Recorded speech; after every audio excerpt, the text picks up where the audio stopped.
Hello guys, welcome to Phoenix What If. So in this video, we will see, what if Naruto awaken the power of a Nephilim god and get married with Akeno Himejima? If you enjoy these kinds of stories, don't forget to show us some love by hitting the like button and subscribing to the channel. Your support means the world to us. Now, let's start the story. Chapter 1. The Echo of a Forgotten Power. The rain was a persistent, whispering betrayal. It fell not with the righteous fury of a storm, but with a cold, monotonous drizzle that promised no end and offered no cleansing. It clung to the air, making each breath a damp, heavy thing in the lungs. The world, as far as Naruto Uzumaki was concerned, had been reduced to a palette of grays and browns, a smear of mud and mist that perfectly mirrored the dull ache of existence within the walls of Konohagakure. Training Ground 13 was a place forgotten by all but the most dedicated or the most desperate. It was a scar on the village's verdant outskirts, a pockmarked field of churned earth and splintered trees that the regular shinobi forces deemed too ruined for practical use. For Naruto, it was a sanctuary. The mud sucked at his worn shinobi sandals, a constant, grasping reminder of the village that sought to pull him down, to mire him in its judgment and neglect. The splintered trees were his silent sparring partners, their unyielding surfaces a testament to the thousands of strikes he had delivered over the years. He stood in the center of the deluge, motionless. Water streamed down his face, earring blonde spikes of hair to his forehead and temples. His eyes, a blue so deep they seemed to drink the very light from the gloomy afternoon, were closed. He wore simple black Anbu-style pants, taped at the ankles, and a tight-fitting, sleeveless black shirt that did little to ward off the chill but allowed for a complete range of motion. Strapped to his back was the hilt of a chakudo, its blade sheathed in a plain, unadorned scabbard. This was his only true possession, a blade he had forged himself in the forges of the Land of Iron, a pilgrimage he had undertaken in secret 2 years prior. His breath was a steady, almost imperceptible thing. He wasn't just standing in the rain, he was feeling it, dissecting it.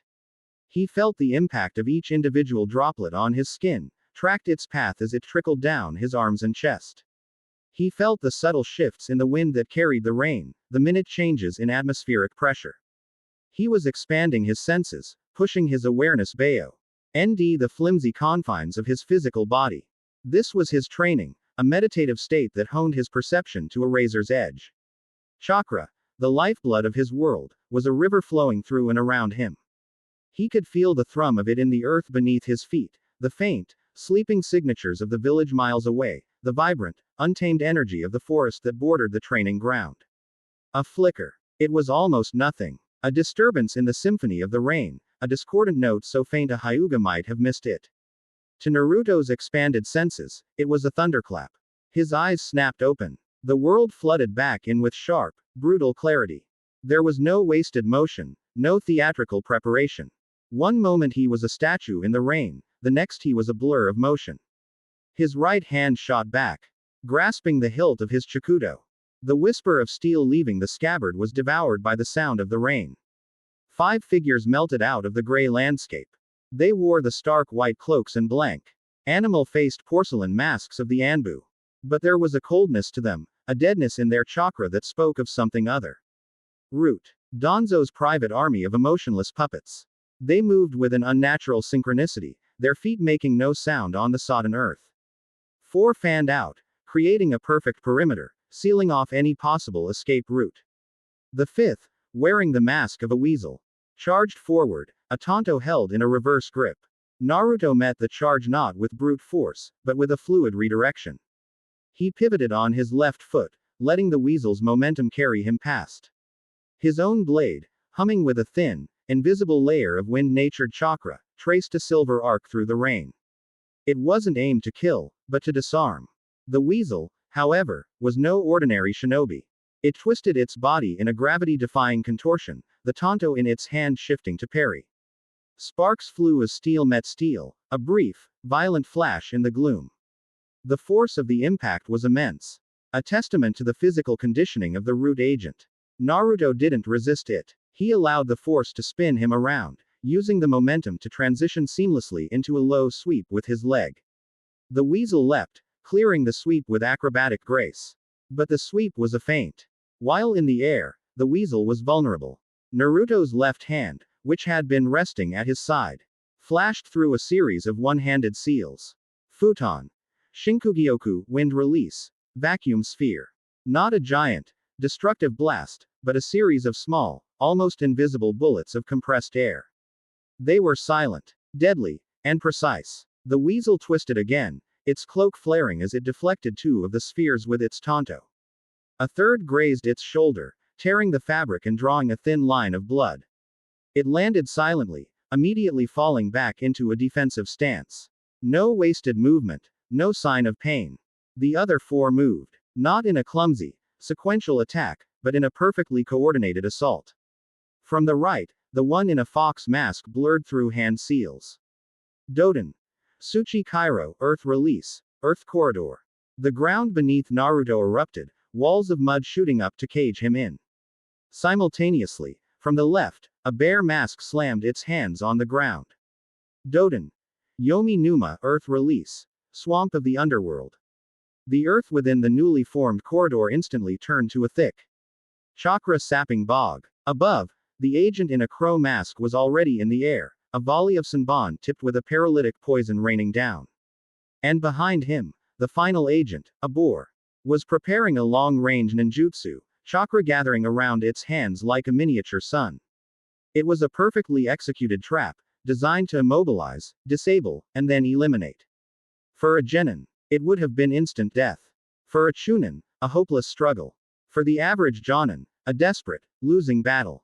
Naruto was none of those things. He didn't panic. Panic was a luxury, an indulgence that led to death. Instead, his mind worked with crystalline clarity. He analyzed the angles, the timing, the nature of the jutsu. The mud walls were still forming. The swamp was Saint beginning to liquefy the ground at his feet. The Senbon were a fraction of a second from reaching their lethal trajectory. He channeled a precise amount of chakra to the soles of his feet, just enough to keep him from sinking into the mire but not enough to make him a static target. He slammed the pommel of his chakudo into the ground. It wasn't a physical act, but a focal point. A complex, inkless ceiling array. A product of his Uzumaki heritage that he had spent years perfecting, spread out from the point of contact. Fuinjutsu. Hengeki no Joheiki, ceiling technique. Counterattack barrier. The incoming Senbon struck the air a foot away from him and stopped dead, held fast by an invisible force. The barrier rippled, the kinetic energy of the needles absorbed and repurposed. With a mental command, Naruto reversed the polarity of the seal. The captured Senbon shot back up towards the crow agent with even greater velocity than they had possessed on their descent. The crow was forced to abandon its follow-up attack, twisting in midair to avoid its own poisoned needles. This brief opening was all Naruto needed. The walls were now fully formed, boxing him in.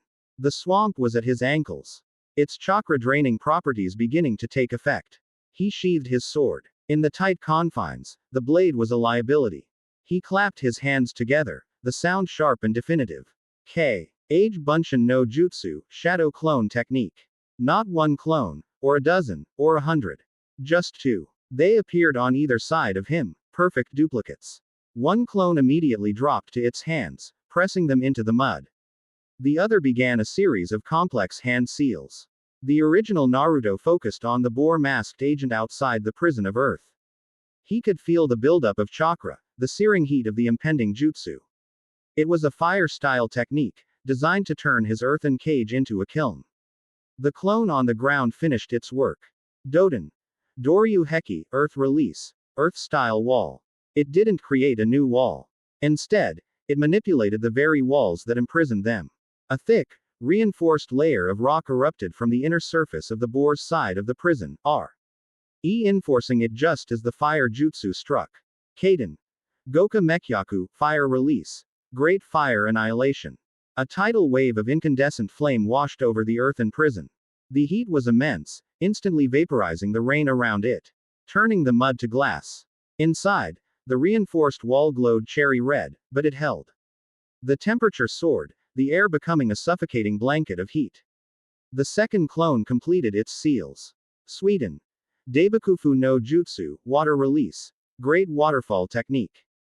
There was no nearby source of water. He was creating it from nothing, converting the moisture in the superheated air into a massive churning vortex. Water exploded into existence inside the cage, not to douse the flames outside, but to counteract the heat and pressure within. A maelstrom of boiling water filled the small space. For any normal shinobi, this would be a death sentence. But Naruto and his clones, linked by a hive mind, moved in perfect concert. As the steam exploded outwards from the top of the cage, they used the concussive force as a propellant. 3 black-clad figures shot out of the top of the earthen prison like cannonballs, shrouded in a cloud of scalding vapor. The crow, still recovering from its own reversed attack, was the closest target. The original Naruto, midair, drew his Chikudo again. The blade sang as it cut through the steam and rain.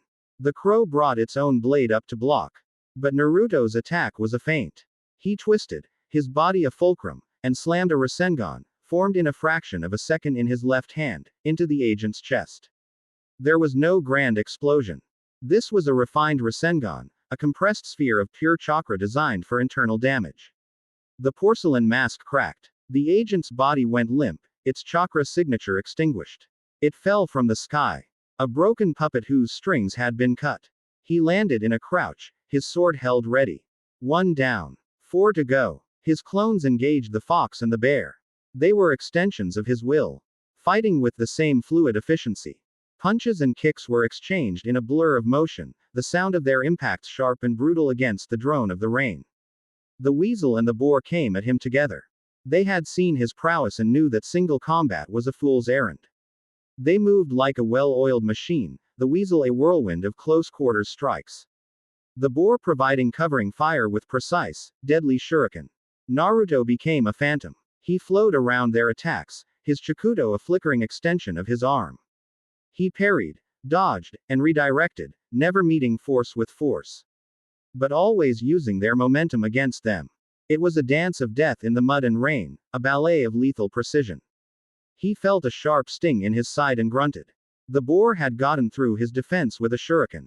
It wasn't deep, but it was a reminder of the stakes. He could feel his reserves draining. The battle was taking its toll. The root agents were relentless. They felt no pain, no fear, no fatigue. They were weapons, pure and simple. And he was just one man. One of his clones dissipated in a puff of smoke, a Tonto buried in its back. Fox and the bear now turned their attention to the remaining clone, overwhelming it with their combined assault. A few seconds later, it too was gone. Now it was 5 against 1 again.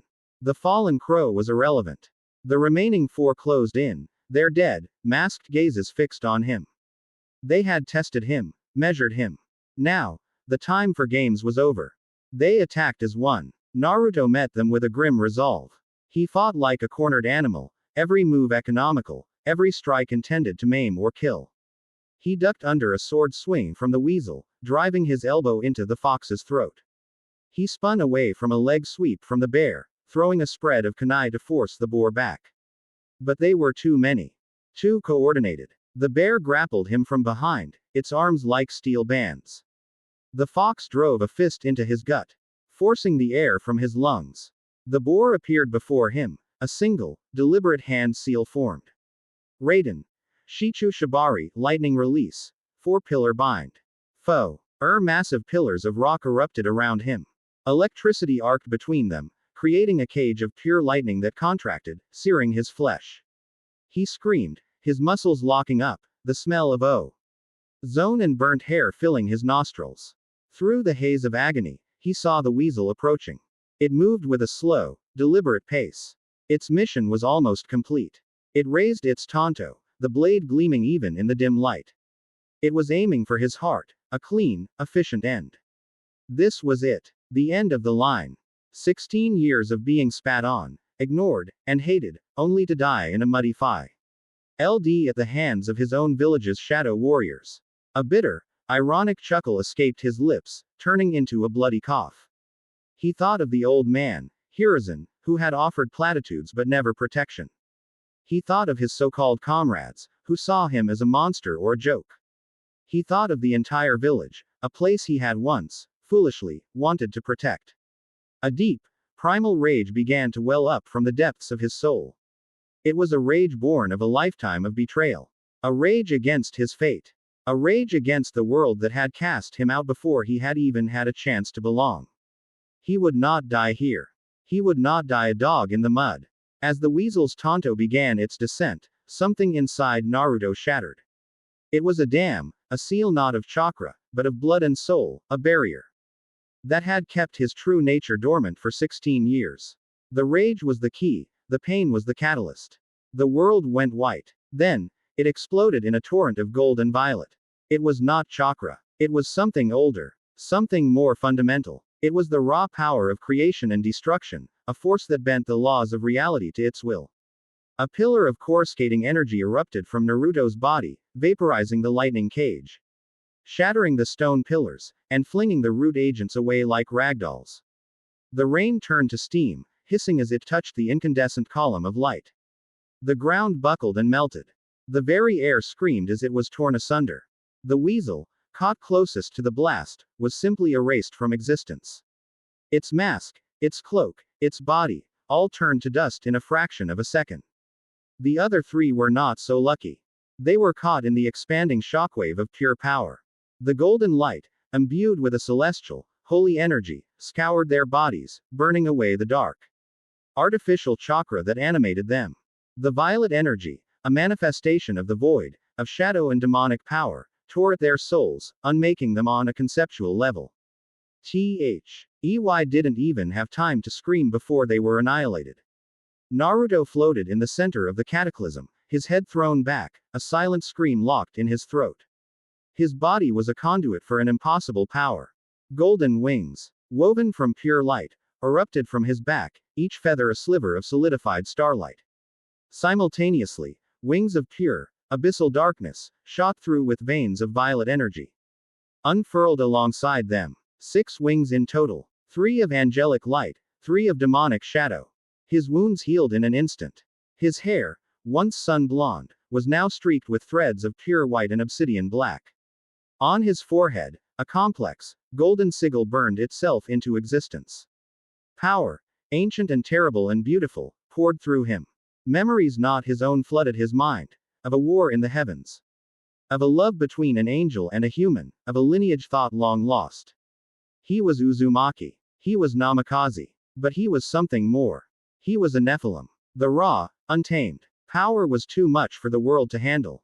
The fabric of space-time around him began to fray. A tear appeared in the air before him, a shimmering, jagged wound in reality that showed not the gray sky of the elemental nations, but a swirling vortex of impossible colors and screaming stars. The rift, drawn to the immense concentration of divine and demonic energy, latched onto him. It began to pull. Naruto, his consciousness overwhelmed by the sudden influx of power and knowledge, could not resist. He felt himself being drawn towards the tear, his newfound wings folding around him as he was pulled from his world, from his prison, from everything he had ever known. The last thing he saw of his home was the rain beginning to fall once more on a field of glass and ruin, washing away the last traces of the battle. As if trying to erase the memory of the boy who had never truly belonged there. The sensation of being pulled through the rift was like being born and dying at the same time. He was stretched thin, his very atoms vibrating at an impossible frequency. He saw galaxies being born in fire and dying in ice. He heard the whispers of dead gods and the songs of celestial beings. Time had no meaning. Space was a canvas being constantly repainted. It was an agony and an ecstasy, a complete unmaking and a glorious reforging. Then, silence, stillness, peace. He awoke to the scent of jasmine and old paper. The feeling of silk sheets against his skin was a foreign, luxurious sensation. He was lying in a large, canopied bed, the likes of which he had only ever seen in books. The room was bathed in a soft, warm light from a pair of elegant lamps on either side of the bed. The walls were lined with bookshelves crammed with leather-bound tomes. A violin case rested against a velvet armchair in the corner. The air was warm and dry, a stark contrast to the eternal dampness of his last memory. He sat up, the silk sheets pooling around his waist. He looked at his hands. They were his own, but they felt different. Stronger. He felt the steady, powerful thrum of energy coursing through his veins, a deep, resonant hum that was now as much a part of him as his own heartbeat. His clothes were gone, replaced by a simple set of black silk pajamas. His body was unmarred. The cut on his side, the burns from the lightning jutsu, the myriad of old scars from a harsh life, all gone. His skin was flawless. He swung his legs over the side of the bed. His feet sank into a plush, deep red rug. His Chikudo was there, leaning against the bedside table, its familiar presence a small anchor in this sea of unreality. I was wondering when you'd wake up. The voice was like honeyed wine, smooth and intoxicating, with a playful, musical lilt. Naruto's head snapped towards the source. Sit. In the velvet armchair in the corner, a teacup held delicately in her hands, was a young woman of breathtaking beauty. She had long, lustrous black hair tied in a ponytail that reached down to her waist, and violet eyes that seemed to sparkle with a mischievous intelligence. She wore a stylish, form-fitting dress that spoke of a world far more modern than the one he knew. A gentle, knowing smile played on her lips. Naruto's body tensed. He didn't reach for his sword. That would be a novice's move. Instead, he simply watched her, his senses reaching out, probing. Her energy signature was complex. It was predominantly human, but intertwined with something else. Something dark and alluring, yet also carrying a faint echo of the celestial light that now resided within him. Fallen angel. The knowledge came to him unbidden. A whisper from the ancient memories that now swam in his mind. Where am I? His voice was calm, steady. It sounded different to his own ears, deeper, more resonant. The woman took a slow, deliberate sip of her tea before answering. You are in the clubroom for the Occult Research Club, at Kuo Academy. In Kuo Town, Japan. She set the teacup down on its saucer with a soft clink. Though I suspect none of those words mean very much to you. You're right, Naruto admitted, his eyes never leaving hers. Who are you? Her smile widened, revealing a hint of perfectly white teeth. My name is Akeno Himejima. It's a pleasure to finally meet you. Finally. The word was laced with caution. When a power source of your magnitude suddenly appears, it tends to make waves, she explained. Her gaze sweeping over him, appreciative and analytical. It's not every day that a being of your particular heritage makes such a dramatic entrance into our world. You caused quite the stir. He stood up. The silk pajamas doing little to hide a physique honed by a lifetime of relentless training. He was no longer the wiry, underfed boy from Konoha. The power that had remade him had filled him out, sculpting him into a figure of lean, powerful grace. What do you want with me? Akeno's expression softened, the playful mask dropping for just a moment to reveal a flicker of genuine curiosity. Perhaps even a hint of kinship. For now, I just want to talk. It's rare to meet someone who might understand what it's like to be caught between two worlds. She gestured to the chair opposite her. Please, have a seat. I've made tea. Naruto considered her for a long moment. He was in an unknown place, faced with an unknown power. Every instinct screamed at him to be on his guard. But there was no malice in her, no killing intent. Only a deep, abiding curiosity and something else, something that felt strangely like a welcome. He walked over and sat down, his movements fluid and silent. He picked up the teacup she had set out for him. The porcelain was warm, the aroma of the tea fragrant and calming. He took a sip. It was delicious. You said you know of my heritage, Naruto stated. His voice a low murmur. Then you know what I am. Akeno's violet eyes met his, and for the first time, he saw the full depth of her own mixed nature reflected there, the darkness of a fallen angel and the spirit of a human, warring and coexisting in a beautiful, chaotic harmony. Yes, she whispered, her voice losing its playful edge and taking on a tone of profound gravity. I do. You are a Nephilim. And from what I can sense, you may very well be the most powerful one to ever exist. The rain had stopped. Outside the window of the ornate clubroom, the first rays of a new dawn were beginning to break, painting the sky in shades of orange and pink. A new day, a new world, a new life. The past was a nightmare of mud and blood, a memory that was already starting to feel like it had happened to someone else. The future was an unknown territory, filled with beings of myth and legend, and shadowed by the immense power that now slept in his veins. And his guide, his furs. Point of contact in this strange new reality, was a beautiful fallen angel with a mischievous smile and eyes that held a universe of secrets. For the first time in a long time, Naruto Uzumaki didn't feel alone. He felt interested. Chapter 1 End. Chapter 2. A New World, New Rules. The silence that followed Akeno's declaration was profound. It wasn't an empty silence, but one thick with unspoken implications. A vacuum into which the last 16 years of Naruto's life were being drawn and recontextualized. Nephilim. The word echoed in the chambers of his new memory, resonating with flashes of celestial warfare and forbidden love. It felt less like a label and more like a key, unlocking a fundamental truth about himself that he had sensed but never understood. The constant, simmering well of power within him. The feeling of being an outsider not just in action but in essence. It all clicked into place with a terrifying, liberating clarity. I see, Naruto finally said, his voice a low, calm vibration that did not betray the maelstrom of thoughts within him. He took another sip of tea, the simple, grounding act, a small piece of ritual in a world turned upside down. That explains a great deal. Akeno's eyebrow arched in surprise. She had expected denial, confusion, perhaps even fear. His quiet, immediate acceptance was unsettling, a testament to a level of self-possession she had rarely encountered. I see. She prodded, her playful tone returning, though her eyes remained sharp, analytical. Most would be having a crisis of faith right about now. Or at the very least, asking 1,000 questions. The questions can wait, Naruto replied, placing his cup back on its saucer with a steady hand. Panicking about the nature of my existence won't change it. I am what I am. The more pressing matter is figuring out the rules of my new reality. He looked at her, his gaze direct and piercing. You said, our world. You called yourself a devil. You have the scent of a fallen angel. And this place, he gestured to the room, thrums with a different kind of energy. It is a nexus of power, disguised as a school club. Before Akeno could respond, the grand, oak door to the clubroom swung open. The shift in the room's atmosphere was immediate and palpable.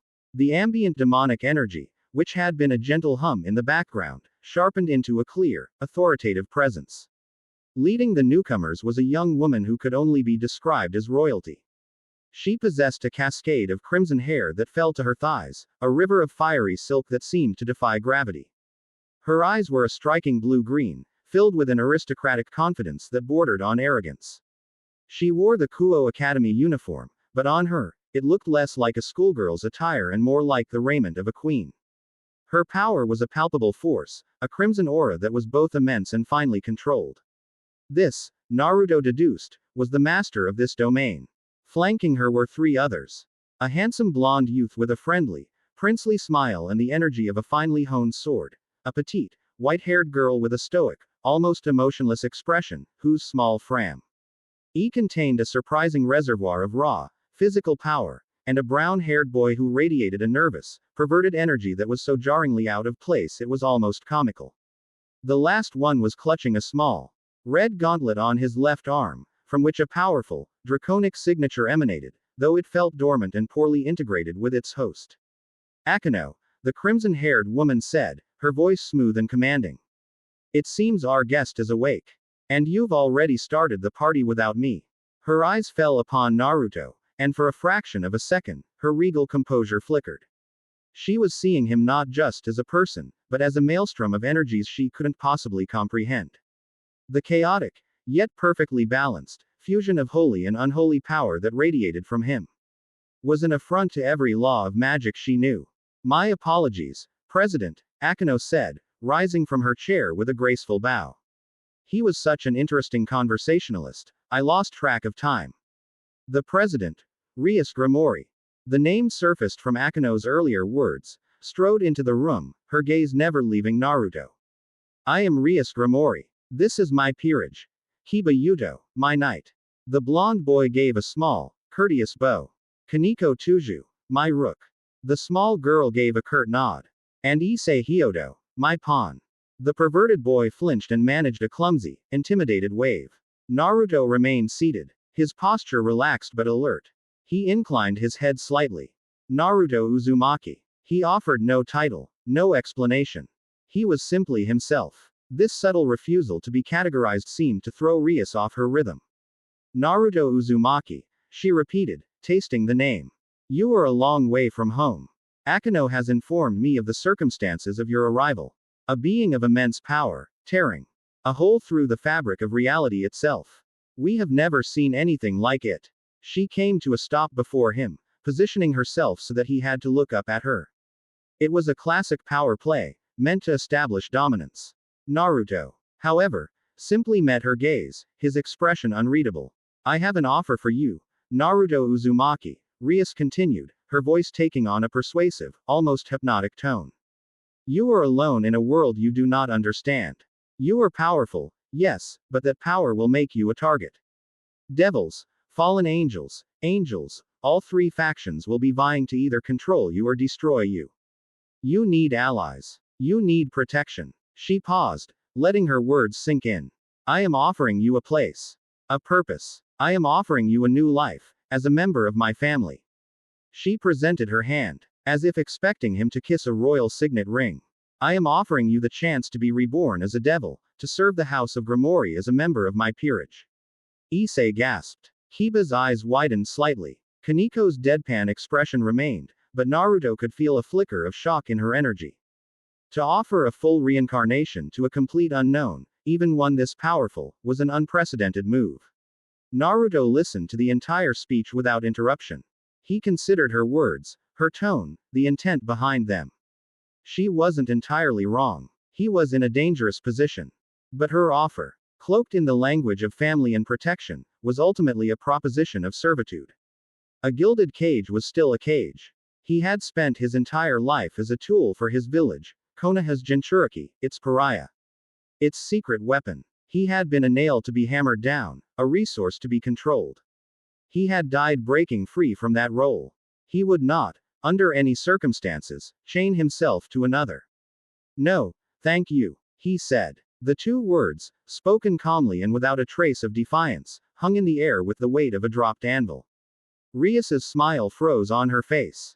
I don't think you understand.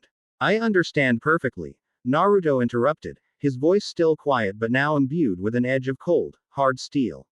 You offer me protection in exchange for my loyalty. You offer me a place in your family, in exchange for my power. I would become your weapon, your shield, your piece to be moved on a board I do not control. I appreciate the sentiment behind the offer, Grimoire-san. But I am done being a tool. He rose to his feet. He was taller than he had been, now standing a few inches above Rias, forcing her to tilt her head back slightly. The power dynamic had been effortlessly reversed. I will not serve you. I will not serve the angels or the fallen angels. I will serve myself. My path is my own. A dangerous, crimson aura began to leak from Rias, a sign of her agitation. Issei took a step back, intimidated. You dare refuse the generosity of a high-class devil? He stammered. Naruto's eyes flicked to Issei for a embarrassed moment. He didn't say a word, but the sheer, bottomless depth of his gaze, the look of a man who had fought and died and been reborn, was enough to make the boy choke on his own words. It is not a matter of daring, Naruto said, turning his attention back to Rias. It is a matter of principle. Then you are an enemy, Rias declared, her voice losing its seductive charm and becoming cold and hard. In this world, if you are not with us, you are against us. That is a very narrow worldview, Naruto countered. He held up a single, empty hand, his palm facing the ceiling. You see power as something to be hoarded, to be bound by contracts and hierarchies. You believe strength must be leashed to a master. I am going to show you a different perspective. He didn't make a hand seal. He didn't chant an incantation. He simply willed it. A network of impossibly thin, glowing lines, a tapestry of gold and violet light, erupted from his hand.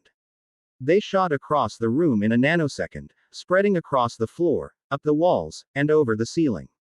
They formed a complex, three-dimensional geometric pattern, a web of intricate kanji and swirling runes that made the demonic magic circles of the Grimoire clan look like a child's crayon scribbles. The entire clubroom was encased in a dome of shimmering, ethereal energy. The effect was instantaneous. The connection Rias had to her peerage, the telepathic link that bound them, was severed. The demonic energy that permeated the room was neutralized, replaced by a strange, serene pressure that felt both holy and profane. Kiba drew his sword, only to find the air around it had grown thick and heavy. Resisting the motion, Kaneko tensed, preparing to strike, but found her physical strength felt sluggish, muted. What is this? Rias gasped, her own crimson power sputtering like a candle in a hurricane. She could still access it, but it felt like trying to draw water from a well with a knotted rope. Fuinjutsu, Naruto answered simply. The sealing arts of my clan. This is a basic, multi-layered suppression and isolation barrier. It dampens all forms of energy within its confines that are not keyed to its creator, severs external communication links, and reinforces He-dimensional space to prevent teleportation. He lowered his hand, and the glowing lines pulsed once, brightly, before fading from the visible spectrum. They were still there, a ghost of a cage that only he could see and feel. It took me approximately 2 seconds to construct. I could maintain it indefinitely without breaking a sweat. It is, for me, the equivalent of a simple, hello. The rest of the peerage stared at him. Their expressions a mixture of awe and terror. They had come here expecting to meet a powerful, but perhaps primitive, anomaly. They had found something else entirely. He had found a master of a form of magic so advanced, so sophisticated, it operated on a level they could barely conceive of. He hadn't just overpowered them, he had rewritten the laws of physics in their own headquarters. Naruto walked over to the window, his back to them, and looked out over the sprawling campus of Kuo Academy. The sun was higher in the sky now. Students in neat uniforms were milling about below, living their simple, human lives, oblivious to the gathering of gods and monsters in the old school building above them. I am not your enemy, Rias Grimori, he said, his voice softer now. I have no quarrel with you or your family. But I will not be your pawn. He turned to face them, his expression serious. However, you were right about one thing. I am in a world I do not understand. I require information. I need to learn the rules of this new game. He raised his hand again.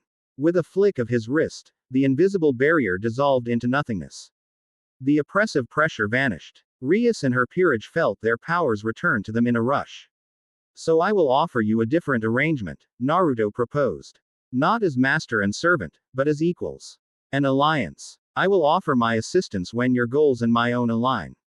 I will lend my strength to protect this town, which for now, I will call my home.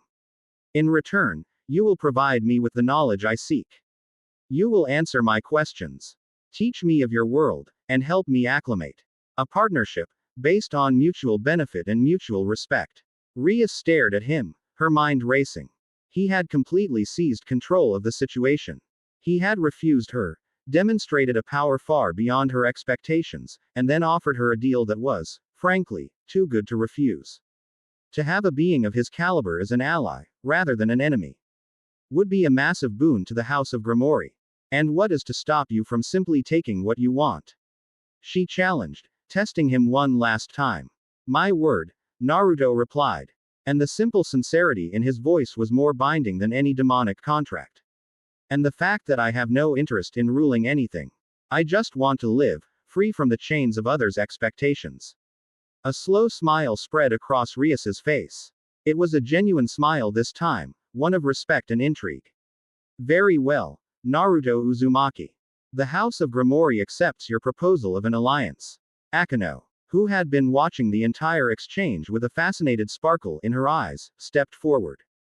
In that case, as the one who found him, I will take responsibility for his education. I would be more than happy to be his personal guide.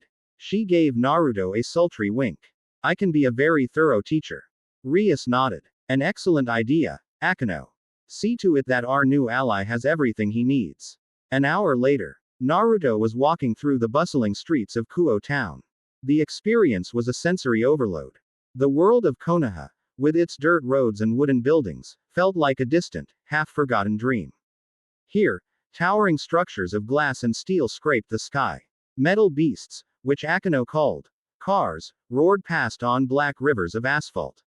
People everywhere were holding small, glowing rectangles to their ears, talking to people who weren't there. It was a world of bewildering, dazzling magic that had nothing to do with chakra. He wore a new set of clothes, procured by Akeno, dark jeans, a gray Henley shirt that hugged his athletic frame, and comfortable boots. He looked for all intents and purposes, like a normal high school student. Yet he felt like an alien observing a strange new species. Fascinating, he murmured, watching a train speed past on an elevated track. A complex system of public transportation based on metallurgy and electrical engineering. The logistics must be staggering. Akeno giggled, looping her arm through his. The casual contact sent a pleasant warmth through him. You get used to it. You're a quick learner, I'll give you that. Most people in your position would be cowering in a corner. Cowering doesn't solve problems, Naruto replied, his attention now fixed on a massive television screen mounted on the side of a building, displaying a vibrant, noisy advertisement for some kind of sweetened, carbonated beverage. Observation and adaptation do. His calm, analytical acceptance of everything was, to Akeno, his most captivating quality. He didn't gawk or act like a simpleton. He observed, processed, and filed the information away with a quiet intensity. His mind was like a high-performance computer, absorbing and integrating data at an astonishing rate. They stopped on a pedestrian bridge that arched over a gently flowing river. The sun was warm, and a light breeze rustled the leaves of the willow trees that lined the banks. For a moment, they just stood in comfortable silence, watching the water glitter below. You know, Akeno began, her voice losing its usual teasing cadence and becoming softer, more introspective. When I said I understood what it was like to be caught between two worlds, I wasn't just making conversation. Naruto turned to look at her. He saw it again, the flicker of vulnerability in her violet eyes. Your father was a fallen angel. Your mother was a human priestess, he stated. It wasn't a question. Akeno's breath hitched. How did you? I can feel it, he explained. The light and the shadow within you. They aren't in harmony. They're at war with each other. He met her gaze, his own blue eyes filled with a startling depth of empathy. To the fallen, you are deluded. To humans, you are a monster. You don't truly belong to either. So you put on a mask, act the part of the seductive sadist, because it's easier than showing them the girl who is terrified of her own blood. Tears welled up in Akeno's eyes. In all her life, no one had ever seen through her so completely, so instantly. Rias knew her past, but she didn't understand the conflict in her soul. This stranger, this being from another world, had looked at her for a few hours and seen the core of her entire existence. Is it that obvious? She whispered, a single tear tracing a path down her cheek. Not to them, Naruto said, his voice a gentle murmur. He reached up, not to wipe her tear away, but to gently touch one of the black feathers she sometimes manifested, which he could see on a spiritual level. But to me, it's like looking in a mirror. In that moment, standing on a bridge in a world he didn't know, a bond was forged. It wasn't born of attraction or lust, though those things were present. It was forged in the fires of a shared loneliness, a mutual understanding of being an outcast, an anomaly. Akeno Himejima, the priestess of thunder and lightning, looked at Naruto Uzumaki, the Nephilim God, and saw not a weapon or a monster, but a kindred spirit. And Naruto, who had spent a lifetime yearning for a genuine connection, for someone to see past the monster or the village idiot and just see him, realized he might have finally found it. The path ahead was uncertain, fraught with dangers he could not yet imagine. But for the first time, he felt he would not have to walk it alone. Chapter 2 End. Chapter 3. The Stray and the Saber. The days following Naruto's alliance with the House of Grimoire settled into a strange rhythm. By day, he was a phantom student at Kuo Academy. A registered transfer who was rarely seen in class. He had no need for calculus or world history, his classroom was the city itself. Guided by Akeno, he absorbed the nuances of this new, technologic, ally-saturated world with an unnerving speed. He learned to navigate the labyrinthine train system, to use the internet as an infinite library, and to appreciate the simple, decadent pleasure of a perfectly made hamburger. Akeno seemed to delight in his quiet wonder, her laughter a constant, pleasant melody against the cacophony of modern life. But when the sun bled below the horizon, painting the sky in hues of bruised purple and soft orange, the true nature of Kuo town would reveal itself. It was a city of two faces, and Naruto spent his nights learning the topography of its hidden, supernatural landscape. He could feel the currents of power that flowed through its streets, the territories marked by different demonic houses, the secret places where the veil between worlds was thin. It was on one of these nights, A week after his arrival, that he felt it. A discordant note in the city's nocturnal symphony. It was a thread of sour, desperate energy, tangled with the scent of ozone and old blood. It emanated from the city's forgotten edges, a district of crumbling warehouses and flickering neon signs that advertised hostess bars long since shut down. The air here was thick with the ghosts of failed dreams and the tangible stench of overflowing dumpsters and stale beer. Rias had warned him of stray devils, those who had broken free from their masters and lived in the shadows of 10 driven to madness and violence by their unchecked power. The Grimoire peerage would occasionally hunt them, a grim necessity to maintain the peace. But this energy felt different. It was tainted, yes, but it was also organized. There was a coherence to it that suggested not a single crazed monster, but a nest. A problem Rias would eventually have to deal with. Naruto, however, had never been one to wait for permission. Curiosity was a powerful motivator, and the desire to understand every facet of this new world was a hunger that gnawed at him. He had told Akeno he was retiring for the evening. A simple lie to ensure he could move unobserved. He wanted to see this for himself, without the filter of Grimoire politics. He moved through the derelict streets like a wraith. His footsteps made no sound on the cracked pavement. The shadows seemed to deepen as he passed, clinging to him like a second skin. He wore his combat attire, the simple black shirt and pants that felt more natural to him than any school uniform. The hilt of his chakudo was a familiar, comforting weight against his back. His senses led him to a massive, rust-eaten warehouse at the edge of the docks. The building G groaned under the assault of the salty sea breeze, a dying behemoth of corrugated steel.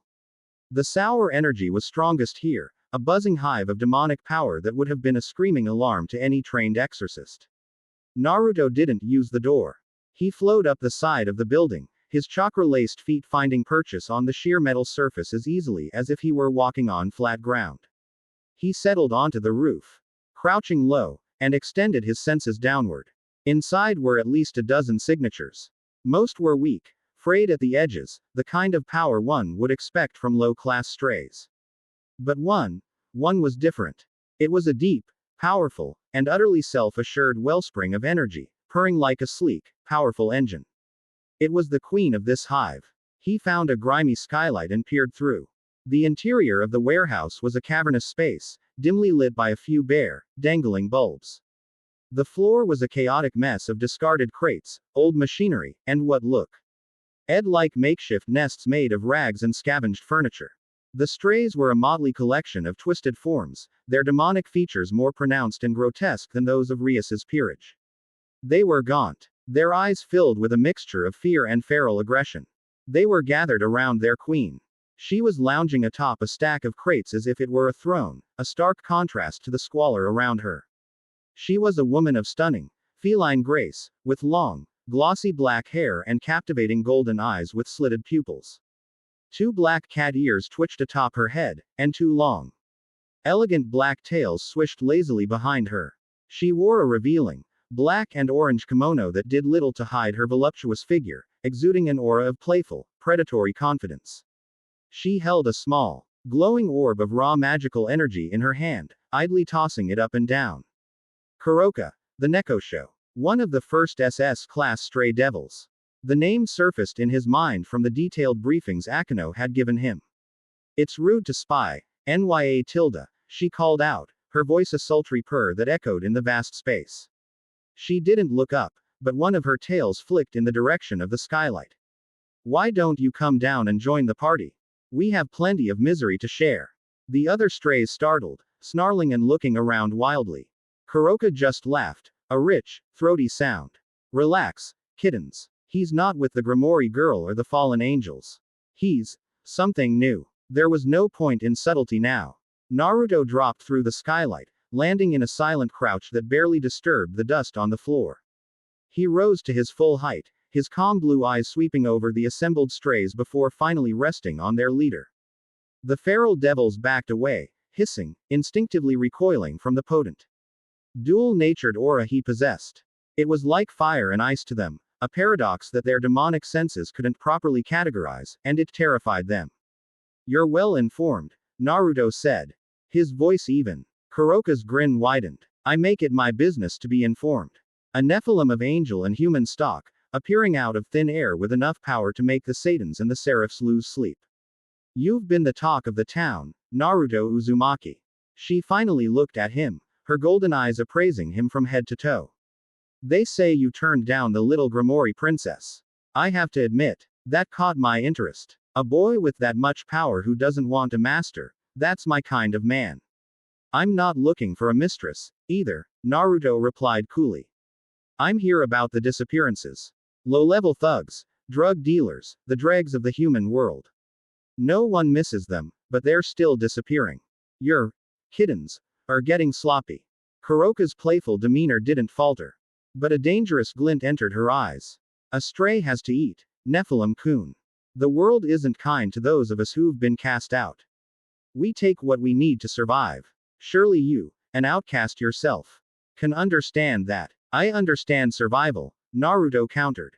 I also understand the difference between survival and predation. You're not just feeding. You're building a force. And you're drawing too much attention.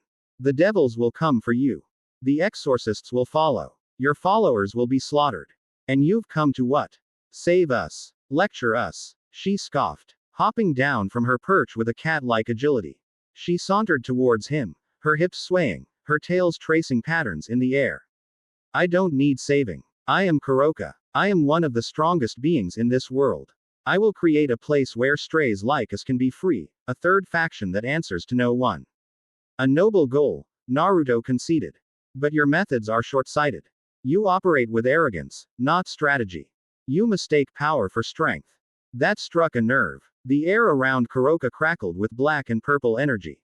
Arrogance. I'll show you arrogance. She moved with impossible speed. A black blur that closed the distance between them in an instant. Her hands, now tipped with sharp, black claws, slashed at his face. Naruto didn't move back. He tilted his head a fraction of an inch. The claws passing harmlessly by, close enough for him to feel the displaced air. He raised his hand, not to strike, but with his palm open. A small, dense sphere of golden energy, holy light compressed into a marble-sized orb, pulsed into existence. Kuroka recoiled as if burned, hissing. Holy power was anathema to her demonic nature. She backflipped away, landing lightly on her feet. So the stories are true. She purred, though her eyes were narrowed now. You wield the light of heaven. How utterly disgusting. And fascinating. She licked her lips. Let's see how it compares to the arts of the Yukai. She began to weave hand signs, a different style from the shinobi arts he knew, but similar in principle. Senjutsu. Kasha Rin, sage art. Blazing chariot wheel. Two massive wheels of black and purple flame erupted on either side of her, spinning with a hungry, roaring sound. With a flick of her wrist, she sent them hurtling towards him. The heat was intense, the demonic energy they radiated designed to corrupt and consume. Naruto met the attack with his own brand of art. He drew his Chikudo, the blade a sliver of moonlight in the dim warehouse. He didn't coat it in chakra. Instead, he channeled his Fuinjutsu through the blade. As the flaming wheels closed in, he painted two swift, complex runes in the air with the tip of his sword. Fuinjutsu. Kyushu Uzu, sealing technique. Absorption vortex. The air in front of the runes shimmered and warped. The two massive fireballs didn't explode on impact. They were drawn into the invisible vortexes, their energy siphoned away. Their form unraveling until they simply vanished into nothingness. Kuroka's eyes widened. He just erased it. Your power is wild, untamed, Naruto said, his blade held ready. It's all offense, with no subtlety. You leave yourself wide open. Am I? She challenged, a sly grin returning to her face. Suddenly, the shadows beneath Naruto's feet coalesced. A dozen spikes of pure, solidify. Demonic energy shot up from the ground, aiming to impale him. It was a classic misdirection. The flaming wheels were merely a distraction. But Naruto's senses were not limited to sight. He felt the shift in energy in the ground beneath him a split second before the attack manifested.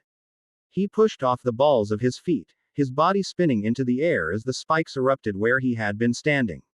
While airborne, he flung his Chikudo. It spun end over end, not at Kuroka, but at a massive, rusted generator in the corner of the warehouse.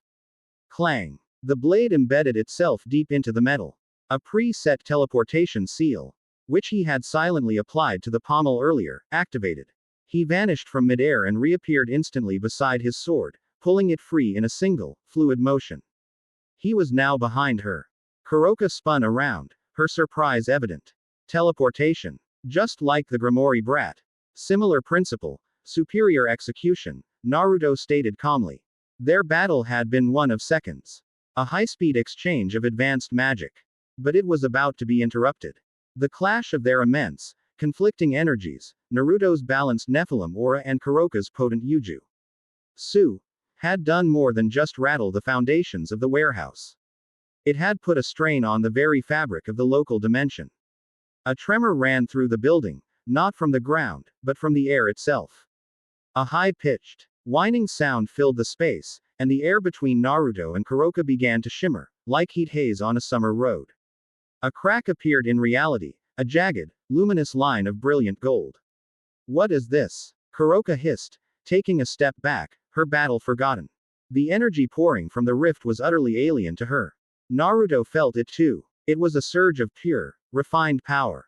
It felt noble, honorable, and incredibly potent. The crack widened, opening into a shimmering portal. The scent of ozone and freshly cut grass filled the dusty warehouse. From the portal, a figure stepped forth, bathed in a torrent of golden light. She was a young woman of regal beauty, with golden hair tied in an intricate bun and eyes the color of emeralds.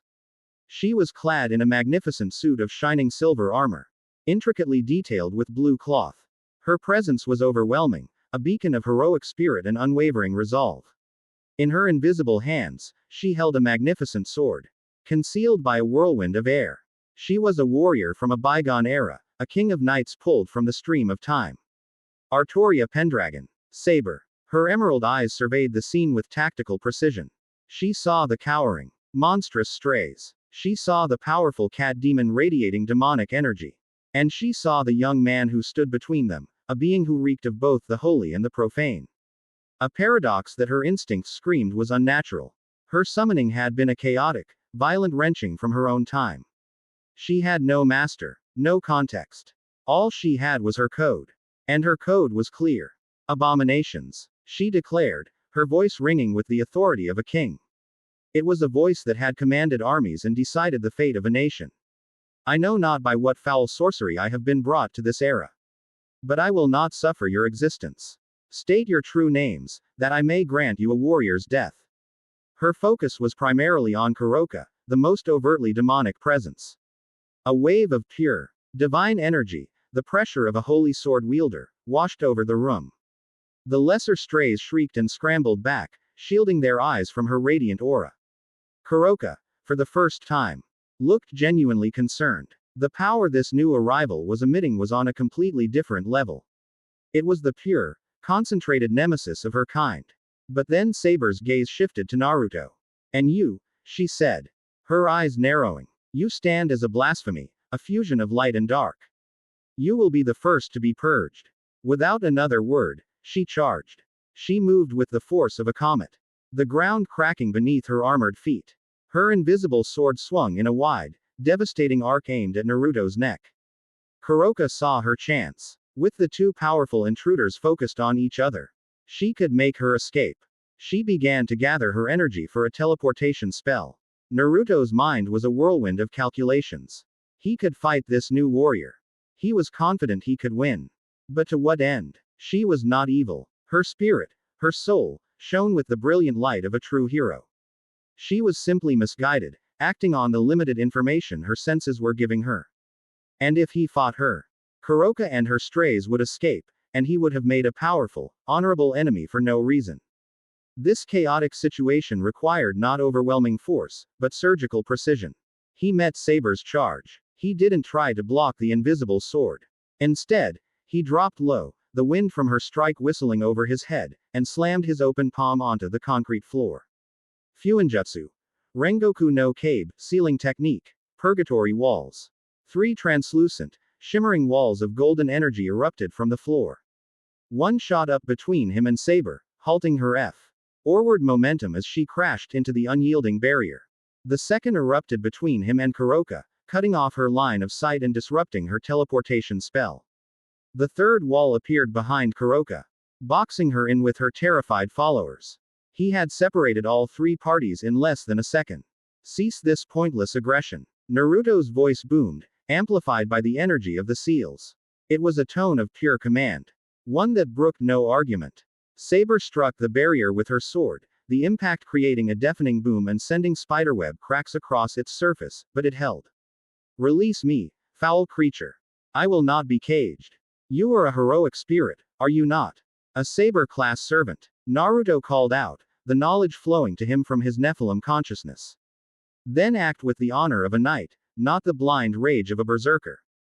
You are in a world you do not know, attacking beings you do not understand.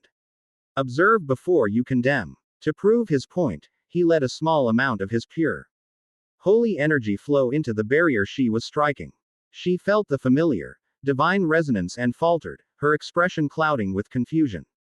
He then turned his attention to the other barrier. Kuroka, you wish to create a sanctuary for your people. Then learn to think beyond the next fight. This knight is a legendary hero. Fighting her is suicide. A strategic retreat is your only viable option. I will grant you one. Kuroka stared at the golden barrier, then back at the bewildered but still incredibly dangerous knight. She hated to admit it, but the Nephilim was right. With a mental command, Naruto caused the wall behind Kuroka to dissolve. Go. Take your people and disappear.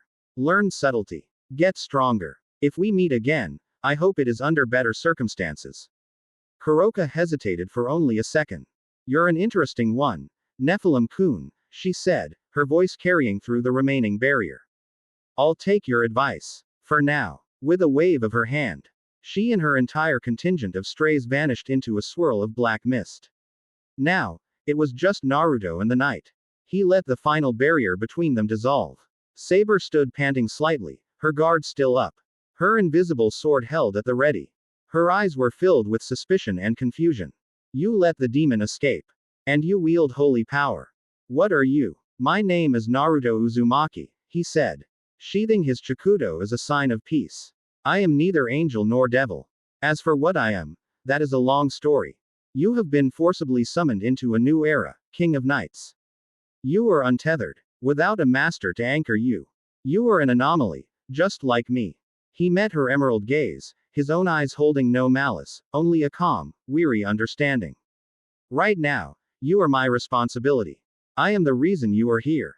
And I will not allow you to come to harm, or to cause it needlessly. Artoria Pendragon, the legendary King Arthur, stared at the strange young man before her. He spoke with a wisdom that belied his age and wielded a power that defied all logic. He was right. She was lost, adrift in a sea of time. Her instincts screamed that he was an unnatural existence, but her heart, the heart of a king who had judged the character of countless knights, could not sense any deception in him.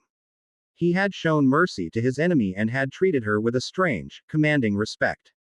The adrenaline of the summoning and the battle began to fade, leaving behind a profound sense of dislocation and exhaustion. The power that sustained her form in this world began to flicker. She began. But her voice failed her.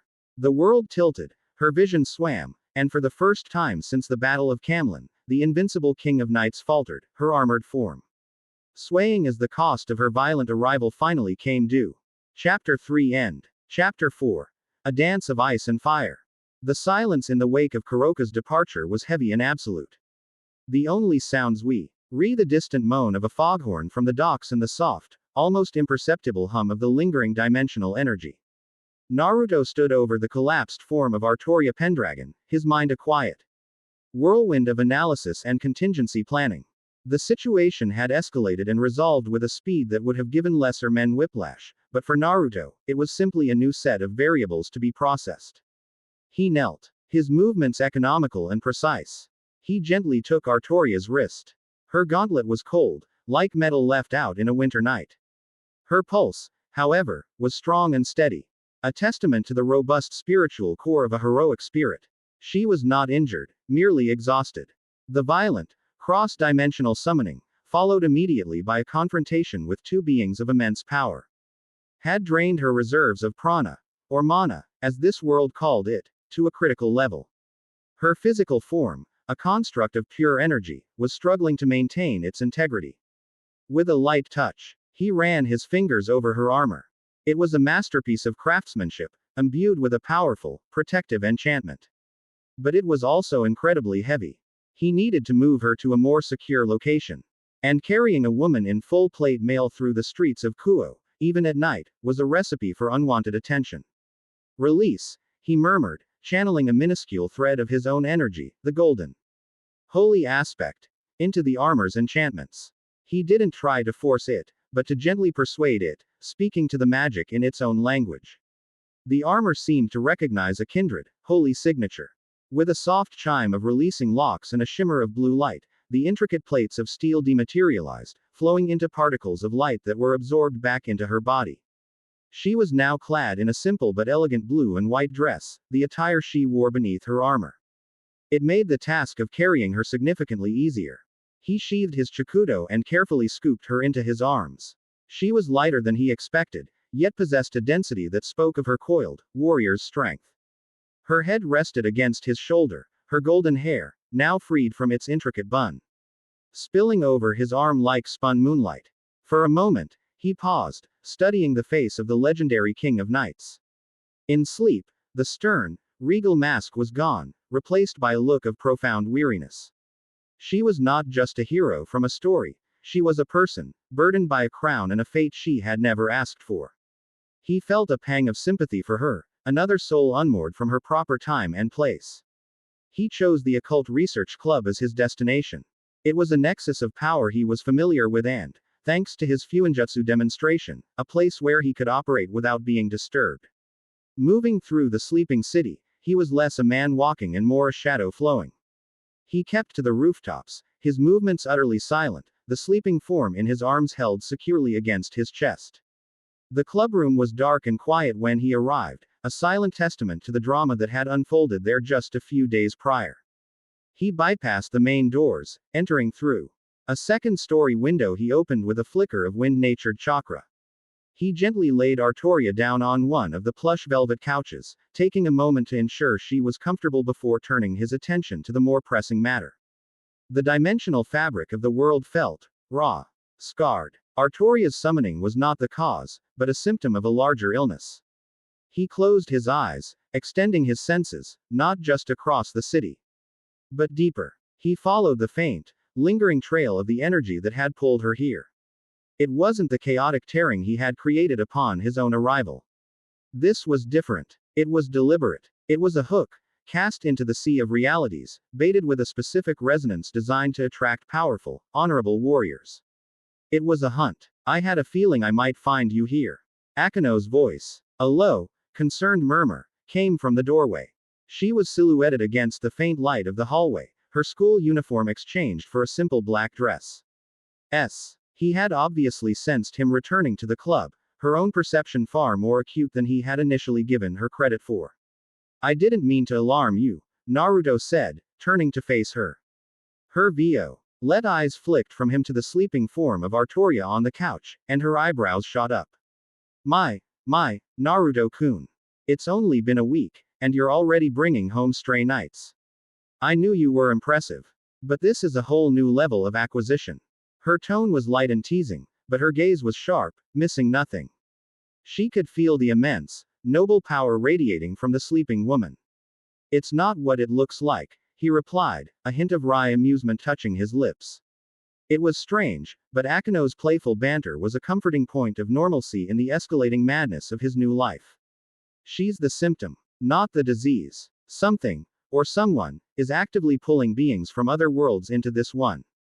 I confronted one of their other catches tonight as well. He quickly and concisely explained the encounter at the docks, Kuroka and her strays, the fight, and the sudden, violent arrival of Saber. Akeno listened intently, her playful demeanor vanishing, aced by the focused intensity of Rias Grimori's queen. Kuroka is here, in Kuo, she said, her expression grim. That complicates things. Rias will not be pleased. Kuroka is a problem for another day, Naruto stated. She is a predictable threat. This dimensional fisherman is not. The energy they are using is incredibly powerful and precise. It's a form of reality warping that goes far beyond simple teleportation. He walked to the center of the room, his eyes once again closed in concentration. The signature is faint, but it's still there. It feels cold. Akeno joined him, her own considerable sensory abilities joining his. She felt it too. A chilling, razor-sharp spike of power on the edge of perception. It's like a tiny shard of ice embedded in the world, she whispered. It feels arrogant, utterly dominant. Then that is where we will find our answers, Naruto said, his eyes snapping open, a glint of determination in their blue depths. Stay here. Look after her. He nodded towards Artoria. This is something I need to deal with alone. Absolutely not, Akeno countered immediately, stepping in front of him. You made a deal, Naruto-kun. A partnership. That means you do. NT get to run off and face down reality-warping demigods by yourself. Besides, she added, a wicked little smile returning, where's the fun in that? I've been itching for a good storm. Naruto looked at her, at the unwavering resolve in her eyes, and found he couldn't argue. He had spent his entire life fighting alone. The instinct to do so was deeply ingrained.